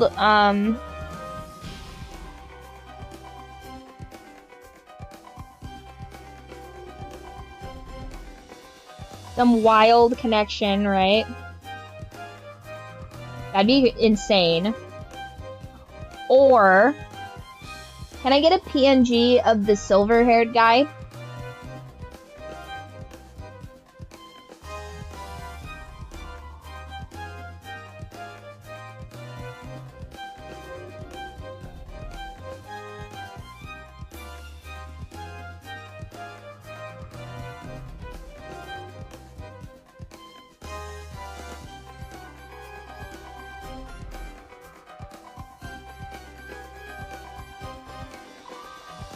I think it's probably Battler. But I could be wrong. I'm open to the possibility that I'm wrong.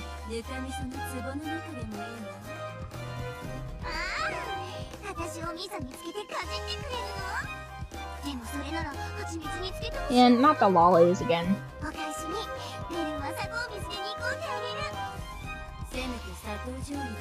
Boo, skip the lollies.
I don't understand.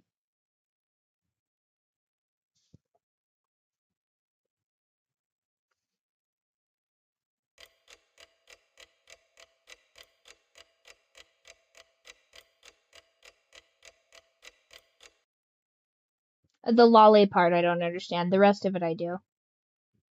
I think. Sometimes the lolly is just like the way they talk doesn't really make a whole lot of sense to me. Like they're speaking in riddles. 6年前よりさらにすごくなってやがる。こんなのが似合わなんて羨ましいぜ。んなことはねえぜ。Pretty much their existence. 私にとっちゃ船着き場まで遠くて邪魔なだけなんだけどな。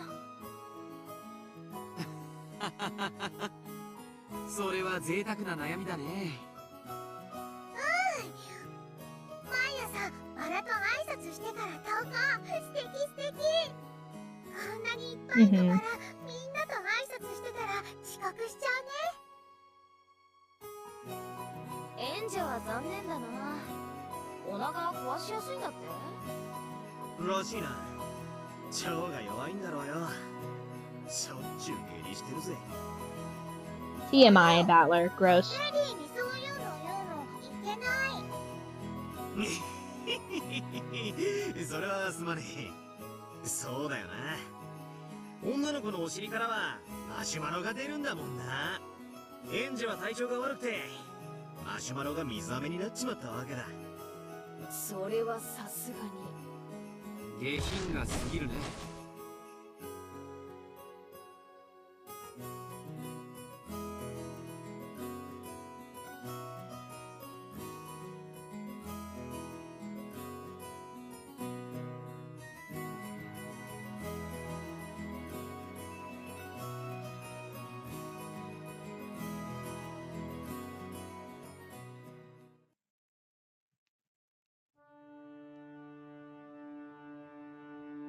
奥様、旦那様がお探しです。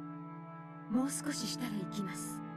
まだお昼にもなっていないのに疲れました。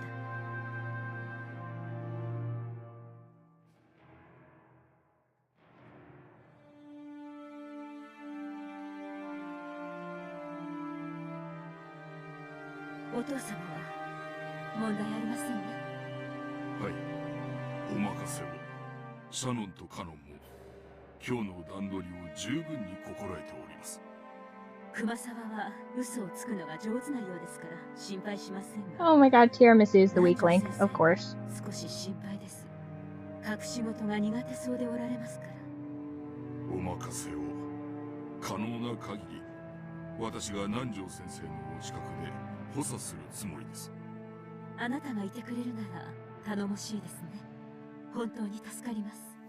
現地の力なくして成し得ないことです。恐縮でございます。安心せよ。書斎の密室結界は完璧だ。結界を破らぬ限り誰にも金蔵の秘密を暴くことなどできん。ええ、分かっています。しかしあなたも先ほどの客までのやりとりを聞いていたでしょう。うん。やはり去年の時点で相当の不信感を持たれていたのであろ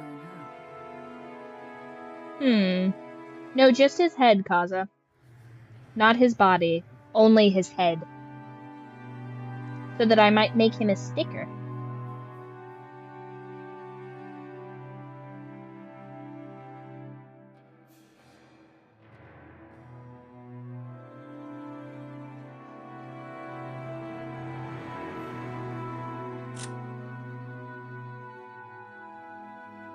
So these are definitely people.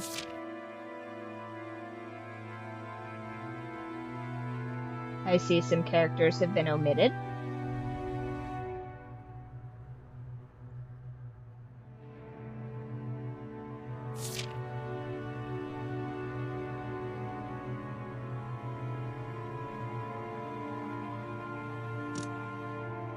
凄まじき毒素を溜め込み振りまいておるわ。やはり今年が正念場になりそうですね。今年を何とか乗り越えることはできようが、仏の顔も何とやらだ。さすがに来年は無理と心得た方がよかろうな。これほどまでに反魔法の毒素が満ちては、来年の親族会議でもゴールドスミス教の魔法を維持するのは難しいでしょう。誰ですか、あなたは。あなたは。はじめまして。 I acknowledge you. ロノウェと申します。 I don't even know who you are. I don't even know who I'm talking to about right. Yeah, of course. この男にも密室結界を守ってもらう。そうですか。後宮夏日です。あなたにも協力をお願いします。はい、奥様。魔法世界からお手伝いをさせていただきます。どうかお任せを。ついでだから。That was me reacting to that. してもらおうかしら。はい、リーちゃん。ご無沙汰。ガープか。そなたまで来てくれるとは心強い。遊びに来ただけのつもりだったんだけどね。手がいるようだったら声をかけて。はじめまして、マダム。挨拶するのは初めてだけど、私はいつだって誰のそばにでもいるわ。こちらのガープはなかなかのいたずら。先日奥様が自室にてお召しになろうとして床に落とし見つけられなかった頭痛薬、ガープの仕業でございますよ。確かに置いたはずなのに見つけられない小物があったら、こやつのいたずらを疑うがよいぞ。わらわも昔随分とからかわれたものだ。そうですか。いずれにせよ、ここは後宮の屋敷です。当家にいる間は当家に従っていただきます。よろしいですね。もちろんです。心得ております。魔法世界での源氏と思い、どうぞいつでもご用命ください。Think of me as the Genji of the magic world. 家主の顔は潰さないわ。ロノウェもガープも頼れるぞ。しかし魔法の世界と人間の世界は表裏一体。分かってます。もちろん私も人間の世界から努力します。力を合わせてお父様の秘密を守りましょう。うん。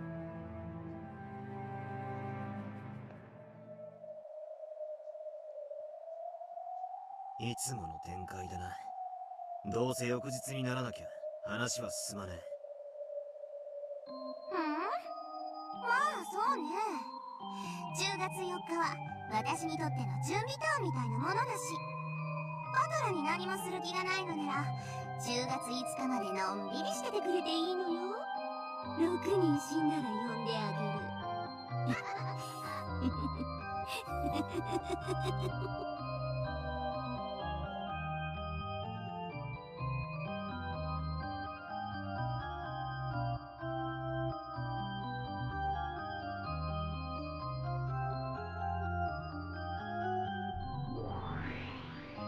知ってる？チェスの先手と後手では先手の勝率が2倍とも言われてるのよ。戦術の進歩でだいぶ変わるけどね。後手はドローを狙えれば上々とか言われてるんだっ先手一勝くらい俺も知ってるぜ。ならどうしろってんだ。そんなだからあんたは無能なのよ。本当にいい？バトラー、10月4日にだって解くことができる謎は存在するわ。何が解けるかわかる？まさか。あ、いや、しかしまあ見てなさい、無能のバトラー。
う降り始めたようやな。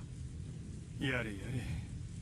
土砂降りは心の中だけにしたかったもんだぜ。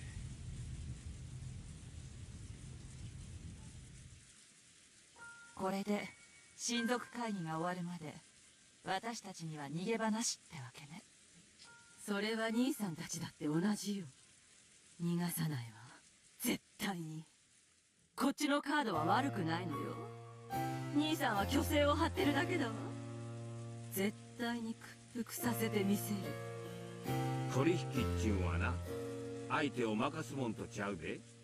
落としどころを用意しておいて、相手に花を持たせて自らに触らせるもんなんや。秀吉さんの言う通りだわ。さっきの話もちょっと追い詰めすぎよ、エヴァ姉さん。兄さんにはあれくらいでちょうどいいわよ。なんだ、ローザは寝ちまったのか。朝が早かったとぼやいとったな。ま、昼寝もええんとちゃうか。Now the boy is a sticker. 今から仮眠も賢いかもな。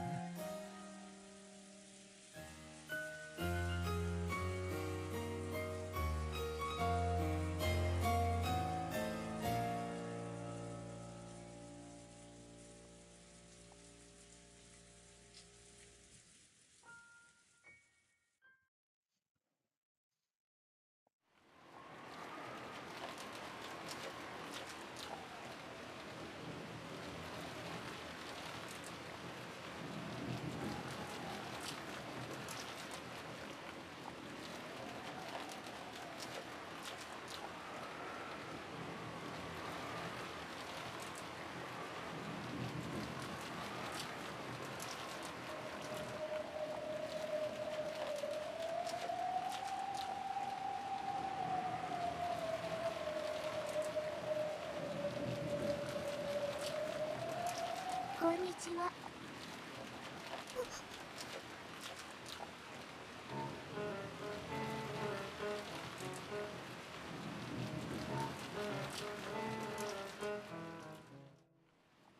Oh no. 旦那様、奥様、探しました。大変でございます。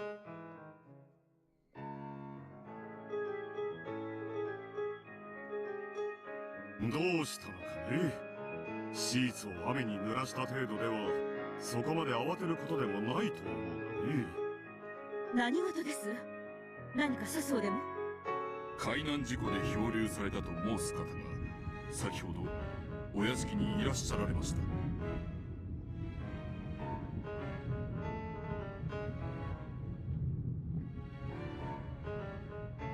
漂流？それは本当かね。気の毒に。来客として丁重に扱い。Is this a rerun? No. I'm just massively inattentive.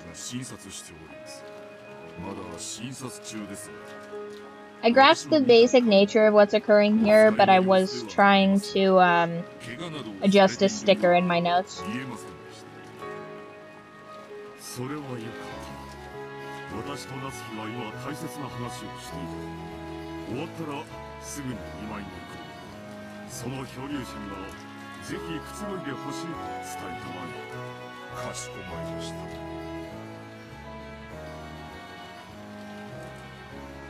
た。So who's talking to Maria? This sketch person that most assuredly doesn't exist? It's not. It's a little girl. How convenient.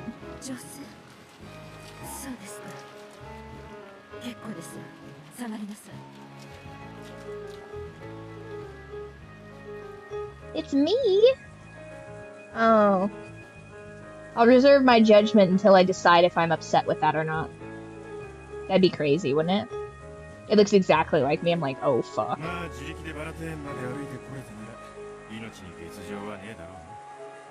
Listen, if everything was burnt down, okay, it would solve all their problems. They'd collect the insurance money on the house they no longer have the deed to. Okay. Kinzo's body. Oh no, Kinzo burned to death in the house. You're welcome.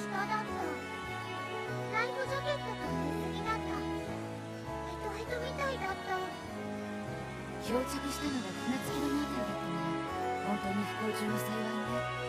もし島の反対側だったら大変だったわ。しかし気の毒ね。この天気じゃきっと船も来られない。明日いっぱいまで彼女もこの島に釘付けかしら。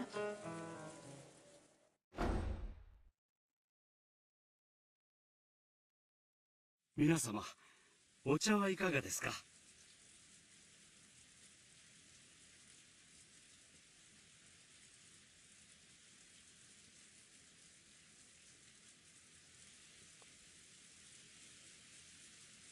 See, interesting because Shannon's the one that does this in the first thing, so that makes me suspicious that they're dupes. Canon and Shannon presumed shapeshifters? Thus, for sure. I can't wait to make that thumbnail, by the way. Making Canon and Shannon in like a magic girl thing.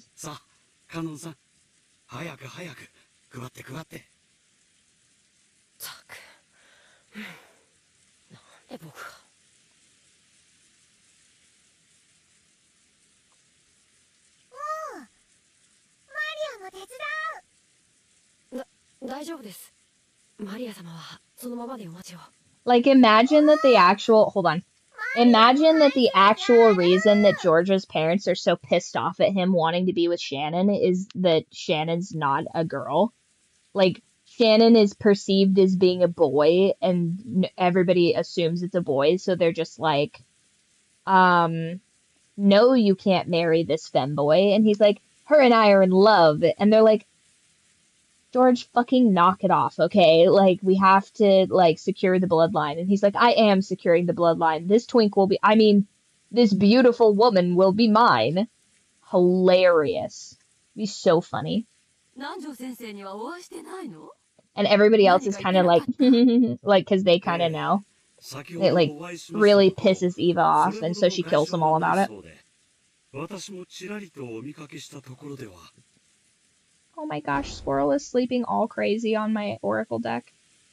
He's like... The council is here, you guys.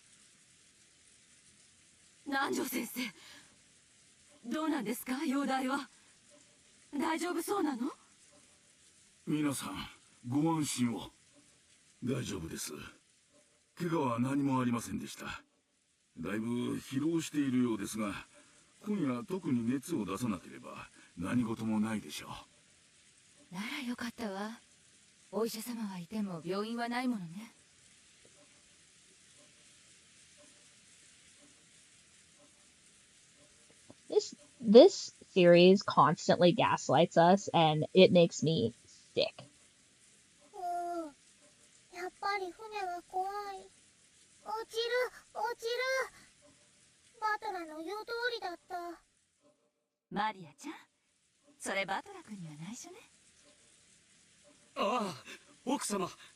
Let's not tell Battler about this, because it's not fucking real.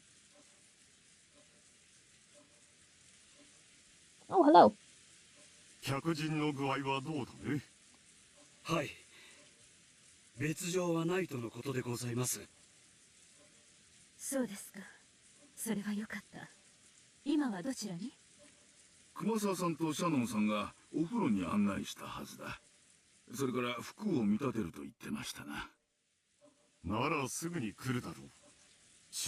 Mm-hmm. 不幸な事故で訪れることとなった来客だ。招いた客人ではないが、どうか歓迎してやってほしい。意義などあるわけもない。賛成や。同じくだ。女の子には優しくしろっておふくろも言ってたぜ。あなたはそれを人生のモットーにしすぎよ。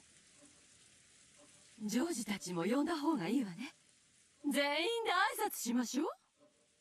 そんな、かえって恐縮させちゃうんじゃない？源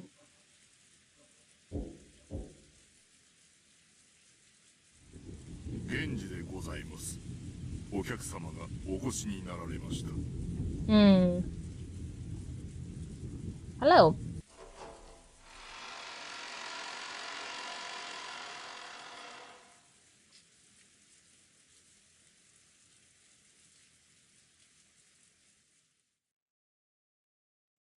Oh, wow, so everybody but the children are here.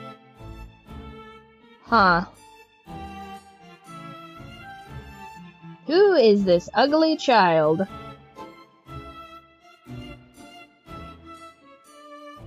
I mean, I guess she's in cobbled together clothes. I shouldn't be so petty.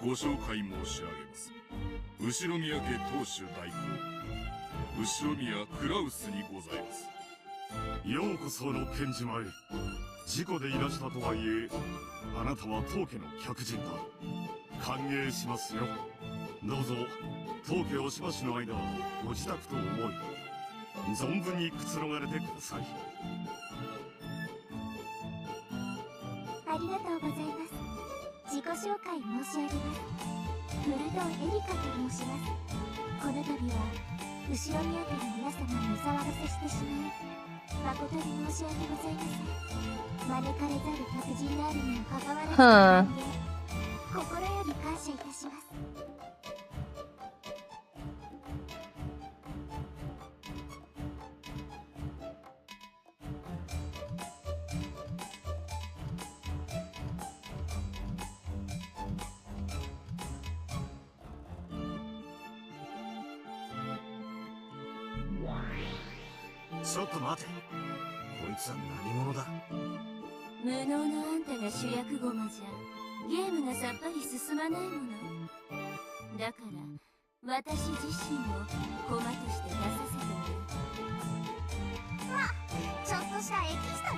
Lame.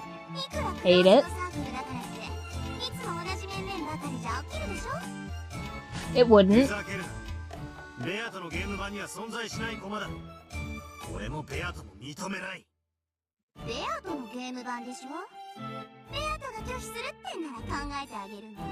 Don't make us suffer through this, Beato.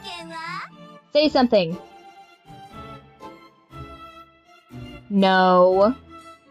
No. Stop letting lollies do anything. Ugh. They truly are the worst. I told you guys, they're chaotic evil.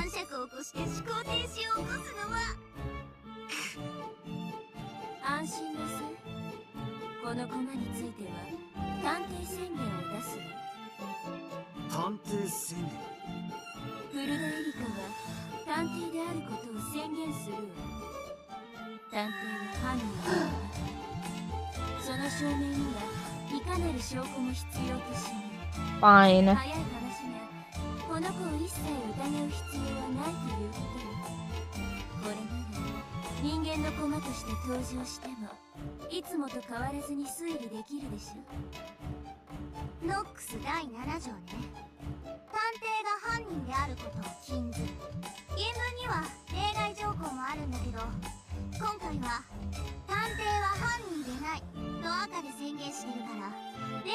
Sure.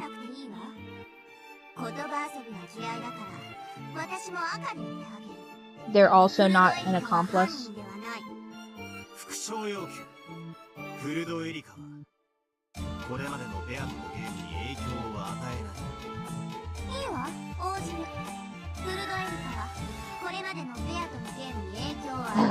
So, like, why do we have to...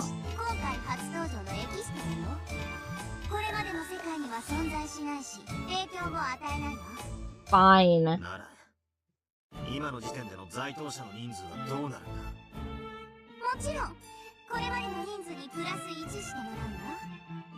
Fine.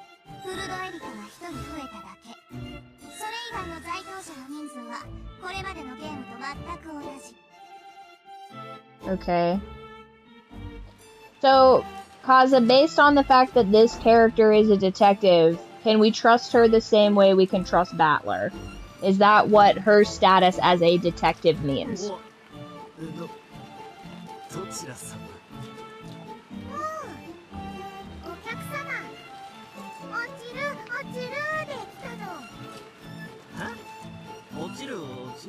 Her perspective is simultaneously trustworthy. Okay.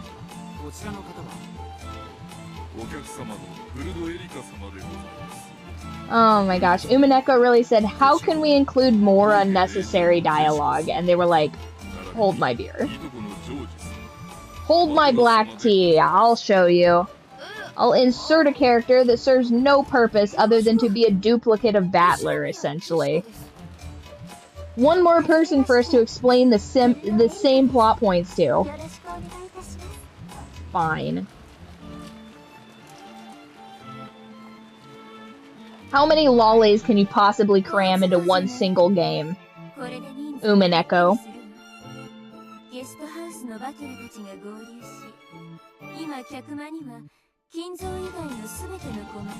I guess it would be fine if there was a situation where Battler was in one room and this detective character were in another room, and therefore we could trust the perspective in a different area, with Battler having his own alibi.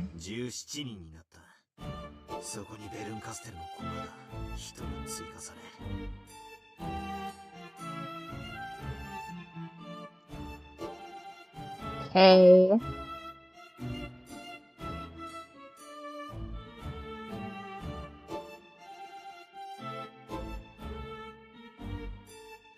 Hate it. Yeah. Oh, let's just do this again. Let's just do a head count for the 17th time. Which was unnecessary, by the way. Completely unnecessary to have to do until you add a character in this. Like, hey, do you want to play this again? Do you want to play this little magical, this little musical chairs number one more time? Bullshit. Uh-huh.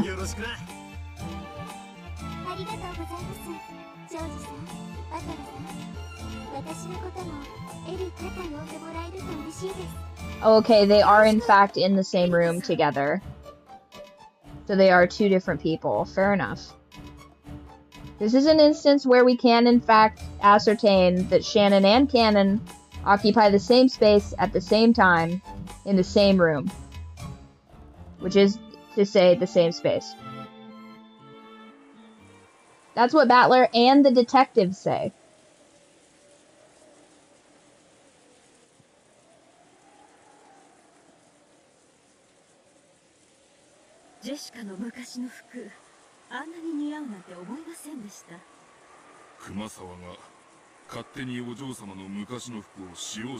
Huh? What do you mean?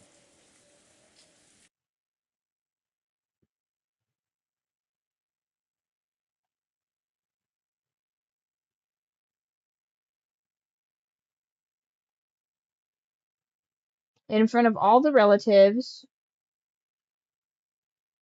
and George, and Jessica.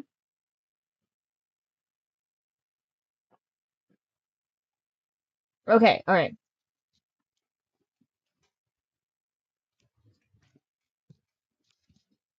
Okay, excellent. See, I'm trusting my eyes and I'm not. There were 18 people. I glanced around the room.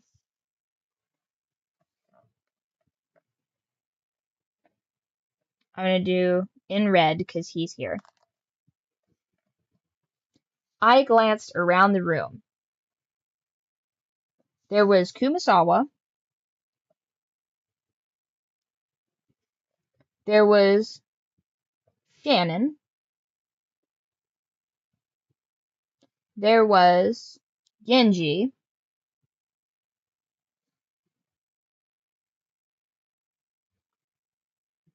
There was Kraus and Natsuhi.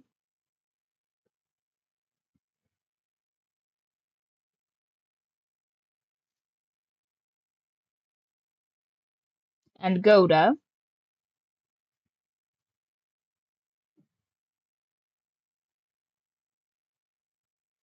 And Cannon. What are you talking about, dude? It says right here. Dad and Kyrie. Ava Hideyoshi.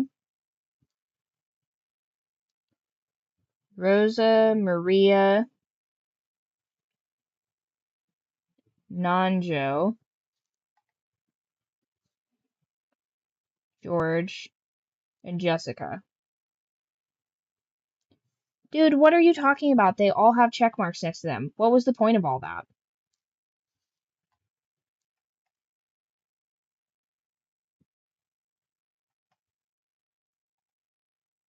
Yes, because the detective also serves as a totally truthful battler. But she's not there, so it doesn't matter. I basically think that the only purpose she serves is if Battler is, for example, at the guest house and she is at the main house. So that we could trust the perspective of, like, a separate area room. Is that not the case? いいえ、お客様にふさわしい身なりでしたよ。もし彼女が気に入るようでしたら、お近づきの印にプレゼントしても良いでしょう。Or is she just going to be glued to Battler's side this entire time and be entirely and completely pointless? And only serve to be extra dialogue options?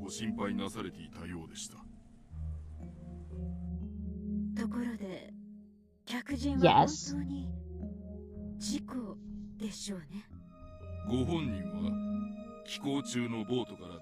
Again, this is entirely useless because this person doesn't exist. 海保に問い合わせを確認しました。プレジャーボートの後部から転落したそうで、他の乗員たちは気づかなかったようです。実際の転落地点はわかりませんが、おそらくはここの近海でしょう。この悪天候に船遊びなど愚かなことです。しかし、近海で溺れてこの島に漂着することは考えられるのですか？ありえないことではありません。この辺りの島には大抵漂流民が流れ着いた伝承がございます。おそらく事故は真実ではないかと。この台風です。島のどこであろうとも船での接岸は不可能です。 That remains to be seen.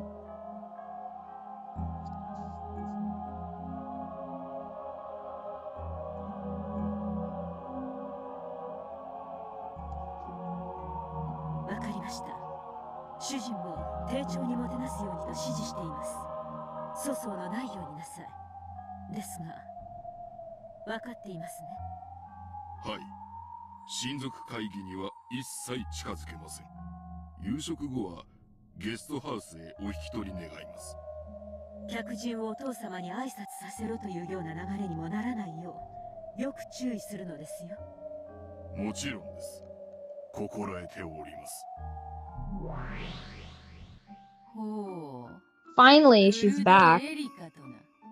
この六軒島に来客とは珍しい。楽しませてくれそうではないか。ベルンカステル教の駒でしょう。人間のルールに従うとはいえ、プレイヤーは魔女です。侮ることはできませんよ。Dude, no. 仮にベルンカステル教本人であろうとも、人間である以上、わらわたちの敵ではない。何しろガープもいる。人間はガープに絶対に勝てぬ。ありがとう。 I'm so confused. 魔女の定義は魔法が使えることだけを意味したりはしない。ですが、ジョーカーであり、台風の目である。それが魔女という。Am I having a stroke? Is that what's happening right now? It's the only logical explanation. Someone call Nanjo.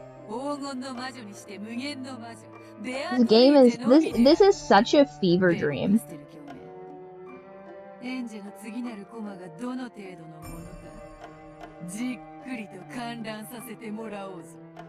Oh my god. Alright, well, for sake of time, that's where we'll leave off today. My brain cannot tolerate any more crazy business. Now review the information as it's been given to you.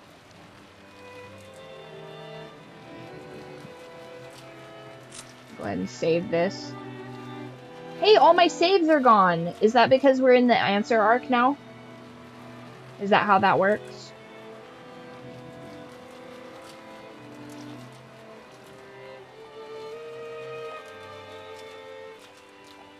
Okay.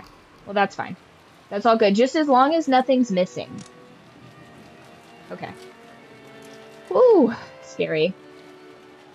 Alright, so to the title. As is tradition, we are going to check our picture box. We're going to check our picture box and see what's up. I'm sure we have some. Yep, see, we have a couple. Okay, so we got this little number with Krause's bouquet in it. Excellent. We have this of him blushing a bit because he had a nice moment with his wife, I assume. Is there anything else in here, or is that all we get?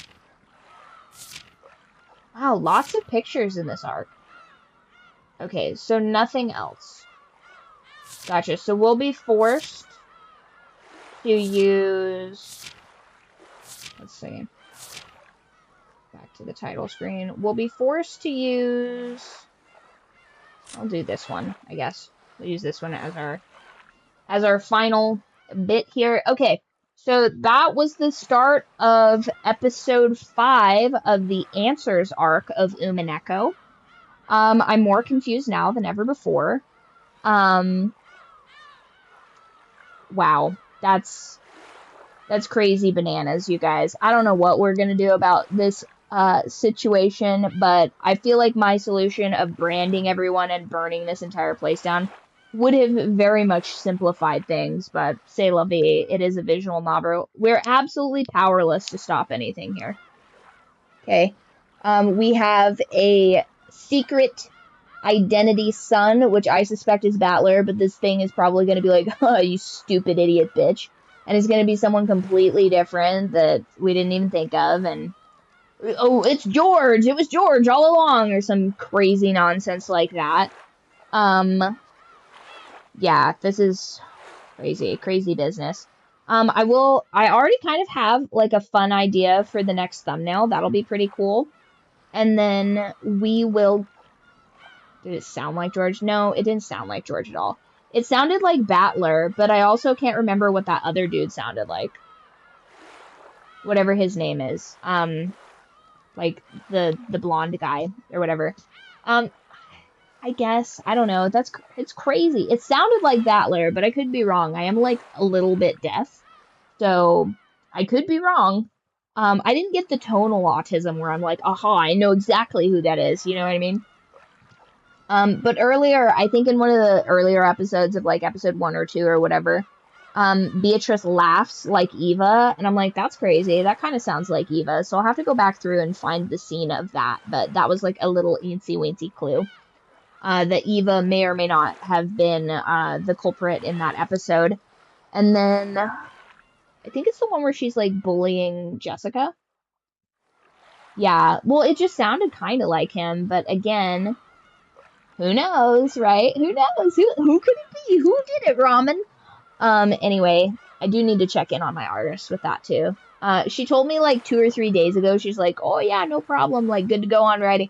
Have not heard anything back since. So hopefully I have not miscommunicated the design sketches on that. So I'll have to check back in on that, you guys. Just a constant, anytime you do anything requiring like other people to like complete a task design wise, you do have to check in.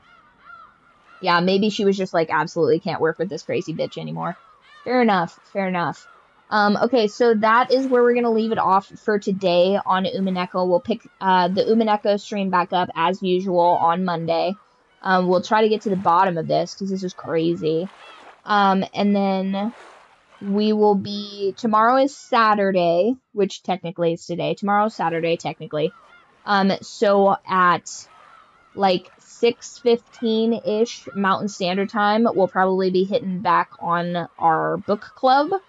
And then, I don't know, maybe me and the boys will play some Modern Warfare. Who knows? We'll see if that works out. Sunday, I'm just completely blocking out to either work on some basic edits for Where the Feedback Ends, because that's gone on for far too long. And also to read through some of the manga, because like maybe that'll fucking illuminate something for me, because I feel like I have pretty good reading comprehension, so maybe that's the problem here, is that I'm viewing this in like you know, visual, like, telenovela style, and I need to be viewing it in, like, maybe rendered print. Maybe that's the issue. Maybe that's the disconnect. Let's see, then Tuesday, we'll get back to a couple of reacts for Caller Daddy. I think I have the formatting of that down. So the first reaction that that we had filmed and edited and stuff like that, that is already up on the YouTube. You can go ahead and watch that. I think the Cardi one is more interesting personally, but that's going to take a little bit more editing. I have to do some studio magic on that one because I changed the formatting like in the last 30 minutes and it's driving me nuts. So I'll be fixing that. And then Wednesday, if we still have a few chapters left on the book club, we'll be finishing that up. And Thursday, I'm going to do my best to do another Date Everything bonus episode. So if you have any relationship advice stuff that you guys would like to explore, go ahead and check that stream out. I will be replaying my last save file because I was very upset that the vacuum was upset with me, as well as the memories girl. So, I think that's all the announcements, you guys. I think that's all the announcements, as far as I know. All right. Well, barring any unforeseen announcements that I will be making on Discord, if I remember them, that is our show. And oh yeah, if you haven't already joined, you know, follow wherever you like, Twitch, YouTube. And if you want to be even more invested in the cult, go ahead and check out the Discord. I'm on there every single day. We play video games. We have a book club. We have movie nights. It's pretty rad. It's pretty cool as far as Discords go. Anyway, that is our show, and I will see you guys on the next